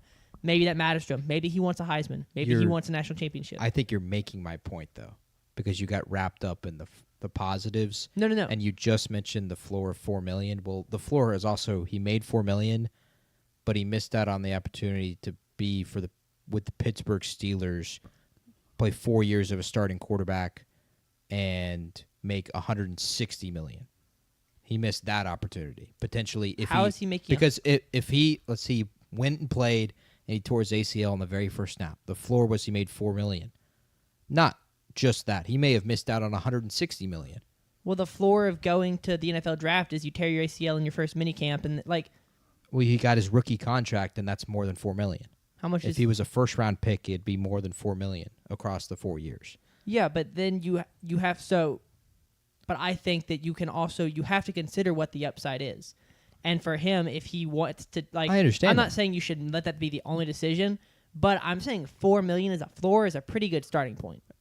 But you are getting wrapped up in that because that's not guaranteed. That's what Carson Beck wanted. But it's just so easy for Lenore Sellers to get wrapped up in that as well, and also Lenore Sellers to be like, "Hey, I'm really good, so why can't I have my cake and eat it too, and go make $4 million in college, and go lead a national title charge at Miami or somewhere, and then go make all my money in the NFL." That very well may happen. If I'm Lenore Sellers, I'm doing what you suggest. Yes, But I don't necessarily think Lenore Sellers is going to do what you suggest. That's all I'm saying. So that's why I'm going to buy, and you're selling. he should just go be a saint. Like that's what he needs to do. Sure. That's what his calling is.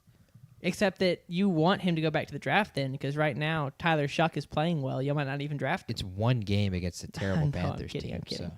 So the book is not written on Shook. I'm gonna also buy, for all the reasons I just said. I think that there is a college out there missing a quarterback, Miami, or other schools. That's just kind of the running joke, is everyone talking about how they're looking to invest in a quarterback this offseason like they haven't done it the past 2 years. Well, that's proven to be their strategy. So Yeah. do it again. Old piss. I just realized the score of this game is 3-2. Yeah, Aaron Rodgers took a really bad safety. Heck yeah, I need to go back and watch that later. A team is going to go out there and they're going to offer him a bag for 1 year. It will not be the same of a rookie contract, but he's going to be confident enough in himself, which you want from NFL college quarterbacks. You want them to be confident in themselves, that he can go to a team surrounded with talent, which he hasn't really had at South Carolina, other than Dylan Stewart and Nick Harbor. That team does not have a lot of talent, and he can play as good or better than he did this last year, and then he can go to the NFL draft with the money he made in the 1 year, with a potential Heisman, with potential national championship, and the trade-off. I think that's what he's going to go with. I think again though, you did it again of adding too many positives. With a chance. He won the Heisman Trophy. He can do it with a chance for the Heisman he got and a the chance for the overall national pick. championship. He won the national championship. The implication was he's doing all this for a chance to do those things, because if he goes to the draft this year, he doesn't get that chance. And all I'm saying is that's not guaranteed. In fact, the chance is guaranteed.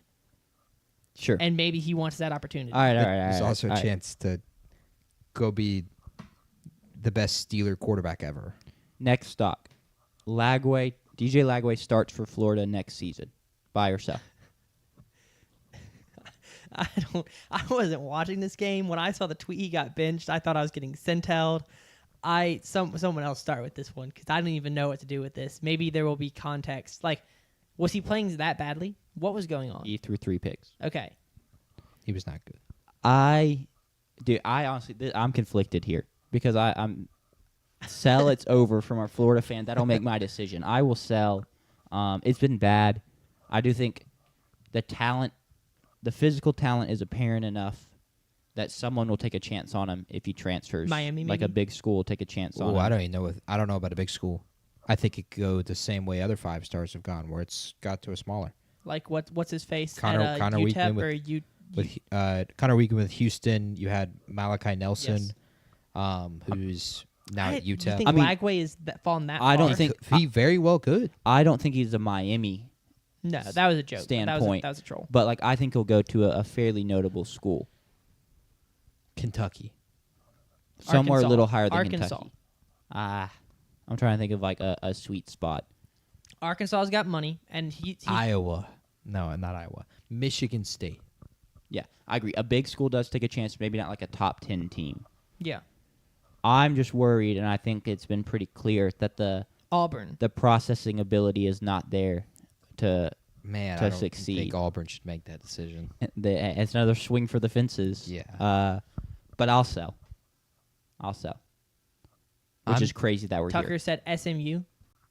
That's very well as a step down, but it's still technically. It's a step down, but And it's a bigger school. you are in the SEC, I agree. so that's you in the get out of vein. the SEC. That's a good point. And SMU does have good money, so they could pay a pretty price for him. Texas Tech. They wouldn't. I don't think they're going to start Will Hammond. Yeah. Ideally, I'm going to sell because I think he is going to transfer. If his new head coach doesn't want him, to a smaller school than Florida, Sure. whether that's still in the SEC and that's Kentucky, or that's in the Big Ten and it's Kentucky has their guy, man. I don't know, freaking UCLA. Sure. Like it's something like that. They've got the younger brother of Nico Imaliava, though. But they could have DJ Lagway. Yeah. Um, I really like I love SMU because I think that getting out of the SEC is not a bad idea for a quarterback who's struggled but is super talented, right? You can go and play against ACC defenses. That's a lot different than SEC defenses. And then maybe That after worked out well for Carson Beck. Yes, I know, but I don't think it's a bad idea. And then if you do that and you feel like you can still boost your draft stock further, then you come back to the SEC after you've developed for a year. Like, Worked out well for Zach Calzada. Would Clemson take him? Probably not. We need to ask Duncan that. We need to ask. Can we get Dabo on the phone and ask Dabo? I'm going to throw that text in the chat, see Sure. if we can get a response out of him. okay. Next one. North Carolina makes a bowl game.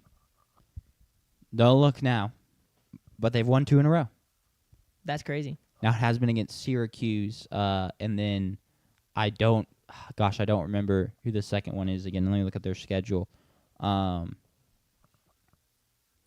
But they need 2 more wins. They have 3 more games. They have Wake Forest on the CW next week, and then a couple other games that are theoretically winnable. Yeah, you beat Stanford, and then you beat Syracuse. We have Wake Forest next week, and then Duke, the rivalry game. And Duke's the better team, but we've seen it many times again. That does not stop Duke from losing games. And Not then you at play all. NC State. So do they make a bowl game? Selling. If 2 of those games were at home Okay. and not on the road, I'd buy. I think they'll be 5-7. Do you guys get credit if you buy and they make it on an academic? No. Okay. You have to go 6-6. Then I I'm should gonna just make it. No, more you, clear you and don't be have to do 6-6. that. I'm just making sure. I'm gonna sell. I'm also gonna sell. I think they win 1 of 3. I think they get 5. I'll also sell as someone who was low on North Carolina coming into this season. Not low enough, apparently. Like I remember doing our preview and like biting my tongue on a couple things because I didn't want to like get burned. And then the first half of the season happened, and I was like, I should have said what I thought about North Carolina. But now maybe I was right to not say anything because if they get to a bowl game, I could end up looking foolish. Sure. So I will sell. In the same vein, Yet again, here we are. Mississippi State will make a bowl game. 2 games left. You go to Missouri, then a bye, and then you have Ole Miss at home. You have to split them to make a bowl game. What do y'all think? If you buy, does it count if they get in as a 5-7? I will allow that, yes. Okay, then I'm gonna buy. Been there, done that. We have been there and done that. I think we will win one of the next two games. We're 6.5-point dogs to Missouri this weekend, a night game in Mizzou, and then I imagine the spread for T-Sun is probably 12 or so. Sure. So that one's a little tougher, but it's the Egg Bowl and anything can happen. Mm-hmm. Something tells me they win one of the next two. It just feels like that has to happen, and that team is going to find a way to get it done. For me, I personally hope it's just the Egg Bowl, but I'll take both. I predicted we'll be 6-5 going into the Egg Bowl, and I was going to be correct, and I am going to be correct. Okay. I will buy as well, mainly just from a hope standpoint, and I'm just going to choose to believe that they can find a win out of these next two games. Probably the Mizzou game. Yeah, I do genuinely believe we can beat this Missouri team. We also get the academic pathway, too. True. Yeah. I can't wait for that. I agree completely. What a backdoor cover. At the buzzer. Yeah. All right, last one. Team in the field on conference championship week that plays in a conference championship game will lose and fall out of the field due to their loss. Okay. So you are y'all both tracking? It's I- yours, I- so yeah, you yeah, should yes, hopefully I you're will- tracked. Because it would be SMU, Clemson play, and instead of SMU making it, they I mean, fall one of out. the yeah, They Correct. fall out. yeah. That's just like my example to help, because that was a lot. I agree. yes. There's not precedent for this, but it's not like this is the 12-team playoff's not been going on for very long. Yeah. So talking about precedent doesn't hold tons of weight. Yeah. Right now, the best two scenarios for it to happen are, of course, the ACC with like we talked about earlier, a potential 8-4 Duke. Well, the That's odds in that it. an 8-4 Duke is in the field and then loses. Yeah, they wouldn't be in the field going into it.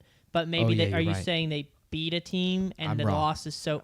Well, no, that is possible because if Duke, No, if Duke beat Georgia Tech is, Yeah. I guess, what I was going to try to say. Yeah. If So Duke beat Georgia Tech in the ACC championship game, then so- Georgia Tech would fall out. if Georgia Tech had climbed back in and then fell out because Okay, they're not I in it see. right now. Yeah, yeah. Would with that but with a Georgia win, would they fall out? If they lost to an 8-4 Duke, and you have Time will to tell. make the argument against Georgia, who's sitting there, or Texas or Oklahoma. Right, Georgia's sitting there, and Georgia Tech just got the win. I don't know. I don't know. Now It's a that's an 10-2 interesting Georgia que- team too. So I think that's where the argument is, and then the Big 12 is the other one where, let's say, BYU wins out. They are more than likely in the field going into the Big 12 championship game as like the 11 seed probably, Yeah. depending on what Tuesday's rankings look like. If they lose to Texas Tech again, are they getting kicked out? This is a scenario that Pate has been proposing a bunch, but This is BYU goes undefeated, right, and then loses the Big 12 championship game. that or I the think Georgia we'll- Tech scenario. Oh, sorry. Yeah, I think we'll know a lot more about that when we see how the committee handles them losing to Texas Tech the first time. Yeah. Which we don't like. We have to buy and sell before then. Committee, but, don't you dare shaft our Cougs. yeah, Can they move BYU below Utah? Utah was at 13, yeah. You'd hope not. and so BYU is more than And likely Utah also lost to Texas Tech. Yeah, Correct. and BYU beat Utah. much worse. Yeah, So, that's true. I'm, And then I do think the precedent is there that the committee is not going to drastically punish teams who have to play an extra game. I agree. I'm going to sell. Even though I said there's not much precedent, I do think it's already been established despite 1 year. See, McBride said BYU is going to get dropped out of the playoffs, but I think the point JP Utah is sitting there at 13, and so either you don't drop Utah below that and they're in the field, or you drop them way past that. Because I, in my opinion, that's the only way you can rank one team below another is if they're nowhere near. Well, you could each put them other. at 12 and they would be out of the field. No, because Okay, yeah, conference that's- yeah, champs that's- would get in. So Oh, they you're would. saying JMU's not going to finish top 12? That's crazy. Well, they're not going to be top 12 next week. I'm I'm just kidding. saying for next week Yeah. they could slide in at 12, and then it's like, well, they're out Yeah. because the top 5 champs have to be in. I will. Teams infield will lose. I will sell. I don't think it's going to happen. I think that every team that is in the field at the start of conference championship week will be in the field at the Well, unless 8-4 Duke wins, and then someone has to drop out because Yes. out of nowhere a team. Well, that's not a good because That's- Georgia Tech's there. But say like Okay, let me try and cook up a scenario here. Okay, but that's also. Yeah. Okay. Sorry. So it's weird. So in college basketball, you've got like bid steals, right? You have conferences with teams who you get 2 bids when the second team doesn't have the resume for it. That's weird because the other teams didn't get punished in so much as like they were just like they would have been the last team in, if that makes sense. Yeah. Which is like a weird backdoor cover yet again to this buy and sell. I'm still going to go with the sell, though. Yeah, it'd be hard because like I was trying to think of like an SEC scenario where the team that makes the conference championship, one of them isn't already in the field, but that's just basically impossible. Yeah, because your top teams in the SEC right now are like Ole Miss, Georgia, Alabama, Texas A&M. Yeah. The only teams that could end up in that spot on the fringe would be, I just don't see that happening. I think that the 2 teams in SEC championship will be 2 top 5 teams. Probably. JP? I'm buying the crap out of this. Really? So what do you think happens? So the argument that precedent says it won't happen, well, it's 1 year. Yeah. So we don't know that. And that year is also different as well because we don't have the top 4 champions getting the buys. Sure. Doesn't hold a lot of impact to this. 2, it's a completely different committee. Committees rank teams differently every single year. I guarantee you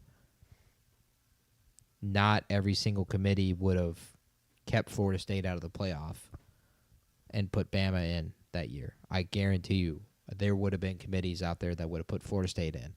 That committee made up a rule at the end saying, well, if we think a player is missing and it impacts the level of competitiveness of a team, then we have to say that they're worse.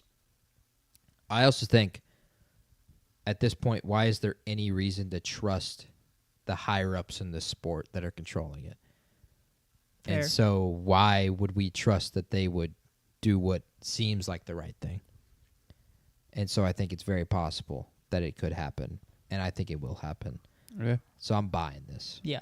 And I think so McBride clarified his comment about BYU getting dropped out of the playoffs. He's saying that an 11-1 BYU playing in the Big 12 title game would be dropped out if they lost to Texas Tech again. They very well could be. Which I think that's the best scenario for it. Which would mean he's buying this. So I'm going to change JP to a buy because he's buying, not just buying the crap out. He's putting everything he has in this stock. I think there's no reason to trust the president because it's 1 year, and there's no reason to trust the people in that room. In my opinion, there are only 2 conferences where this could even. Oh, wait. He's saying he's selling, but he's saying. I'm confused, Andrew. You said an 11-1 BYU playing in the Big 12 title game. Because he's saying they're going to be out of the playoffs because he thinks the committee is going to drop them out of the playoff. He thinks they won't be in earlier. the playoff before that game. At 11 wow, okay. At 11-1, he thinks that at 11-1 BYU wouldn't be top 11. Interesting. Yeah. The committee hates the Church of Jesus Christ of Latter-day Saints. Correct. I'm selling because it's not going to happen in the SEC. It's not going to happen in the Big Ten. So that's 2 conferences where that is like not really a possibility. ACC, we don't know how the ACC is going to play out. Right now, it's a possibility that, they only have 1 team even in the field, if that. Their top 2 teams, UVA and Louisville, both just lost. So they got Georgia Tech left, and Georgia Tech still has Georgia on the schedule. So I don't really expect it to happen in the ACC. And then in the Big 12, I think BYU would make it even with a loss. So that's why I'll sell. Cool. So we have 2 sells and a buy to wrap it up. Yeah, I wouldn't play that on the odds. I would just okay, if we were in that scenario, Sanders, do you think they would kick BYU out? If BYU lost Texas Tech a second time. And they had to make the argument between them and a 9-3 Texas team. A 9-3 Texas team, or a 9-3 Oklahoma team, or a 10-2 Vandy. Notre Dame is sitting there. Old Miss is still sitting there. Well, you've already said BYU is winning that game, so it doesn't matter. Ohio State, Indiana, Georgia, Ole Miss, a 10-2 Georgia team sitting there. Yeah, You have the 4. I think in that I think it'll come down to whether or not. I don't know I don't know, but I'm not gonna buy that that's gonna happen because in my opinion, that's why I'm buying because I think it will happen. But I think that first you have to buy that we're gonna be in a situation where that could happen, which I think is not super likely. Yeah. And then you also have to buy that if we're in that situation, and the team that has to win the conference championship game wins the game, then the committee will respond the way. I think there's just too many dominoes that have to fall for us to be in a situation where that hits. I think we've hashed the point enough, and we are repeating the same things. Agreed. Last thing I want to talk about before we sign off is Tucker talking about if the conference championship game doesn't hurt you if you lose, why not just rest your starters? Because I still think the conference championship game means stuff to those teams and players and universities. And the coaches, right? And the coaches. It means paychecks. Yeah, incentives are incentives. laden in contracts. Job security. Right, it's a lot easier to defend job security if you have a bad year, right? Which happens. Like coaches have good years, and then weird things like maybe you only win 7 games the next year. It's a lot easier. I'm talking like in Big 12, SEC is different, but like in the Big 12, if you just won your conference championship, it's a lot easier to defend your job. It's a lot easier to appease fans because they remember that conference championship win. Players want it because. Everyone not everyone, the majority of players and coaches who are competing at the high level of college football are doing so because they have a competitive mindset. They want to win. They're not just going to I would never just go out and throw a game of angle ball because it didn't matter and that's a terrible example, but I want to win. I want to win everything I do that is competitive. Yeah. And coaches and players are the same way. I agree. I'm going again down the pessimistic view. I don't know why they would.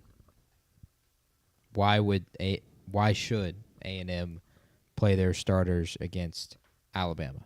Well, if you're going to be cynical, I'll just tell you it's for the money because that's the cynical approach. Is they would do it for the money. Yeah, I mean, Mike Coco, I think, gets $1 million if he wins that game. So that's the cynical answer to your cynical approach. Okay, but what does he care about more than $1 million or winning the national championship? In his eyes, it's similar to Lenora Sellers. He can have his cake and eat it too. Then, in his eyes. Then why does he care about beating Texas? Because if you go into that Texas game if he can go into that Texas game and still have a spot in the in the conference championship, why play your starters against Texas? Or in the playoffs? In the playoffs, we could be 11-0 pretty easily. Why do you think he coaches to win and to win all of these games all year? To keep his job. To keep his job. Pride. You can't tell me these people aren't competitors. I understand. But Lane Kiffin has already made this point, meaning there are people like Lane Kiffin out there who would feel that way. I don't understand the competitive advantage to playing your starters in the SEC championship game. Seeding. That Jimbo, sorry, this is a caveat. If they put that Pittsburgh coach chomping the most disgusting wad of gum I've ever seen on the camera one more time, the game has to be turned off. He's the GOAT. That is slobbery. It's shiny. It's glistening. It's terrible. That I'm is sad I missed it. Pete now. Carroll's gum chomping times 10.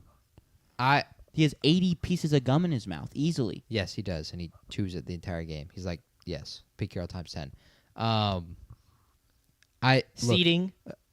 Seeding, I understand. I agree with Andrew. Why do we live? But I think that is the only potential reason is like, I don't want to be the 4 seed and have to play the 5 seed. I'd rather be the 1 seed and have to play the 8 seed. But how much difference is there between a 5 seed Georgia and let's say in this hypothetical, the 8 seed is Ole Miss or 8 seed Oregon?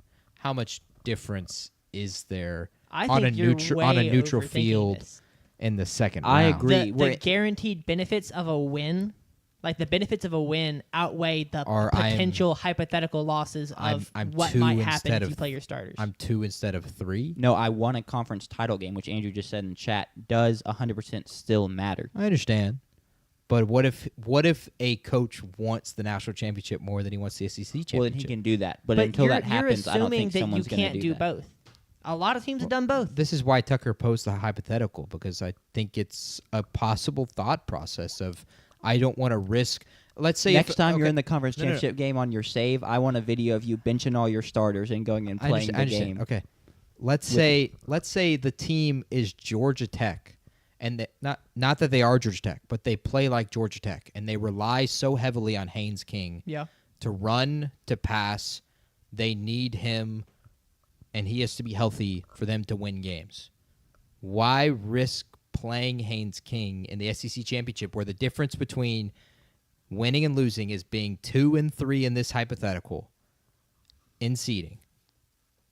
Why risk that when you were going to be in 2 or 3 regardless of outcome? Because seeding is the only thing that matters. Also, if you're a team like Georgia Tech where Haynes King is all you got going for you, you would just love to win that conference championship game, and that matters so much to you. You're probably not even thinking about the national title at that point. I was also going to say, if you're a team like Haynes King, this is so, like, he plays with so much heart. All right, and I know that's like a cliche. I get that. But he's pissing blood, and they can't. Yeah. Play a but game. That team is coached by a guy who coaches with so much heart, and that team is not the most talented team in the ACC, and yet they've got one loss, and they continue to win, and they did it last year. They hung with Georgia, a way more talented team.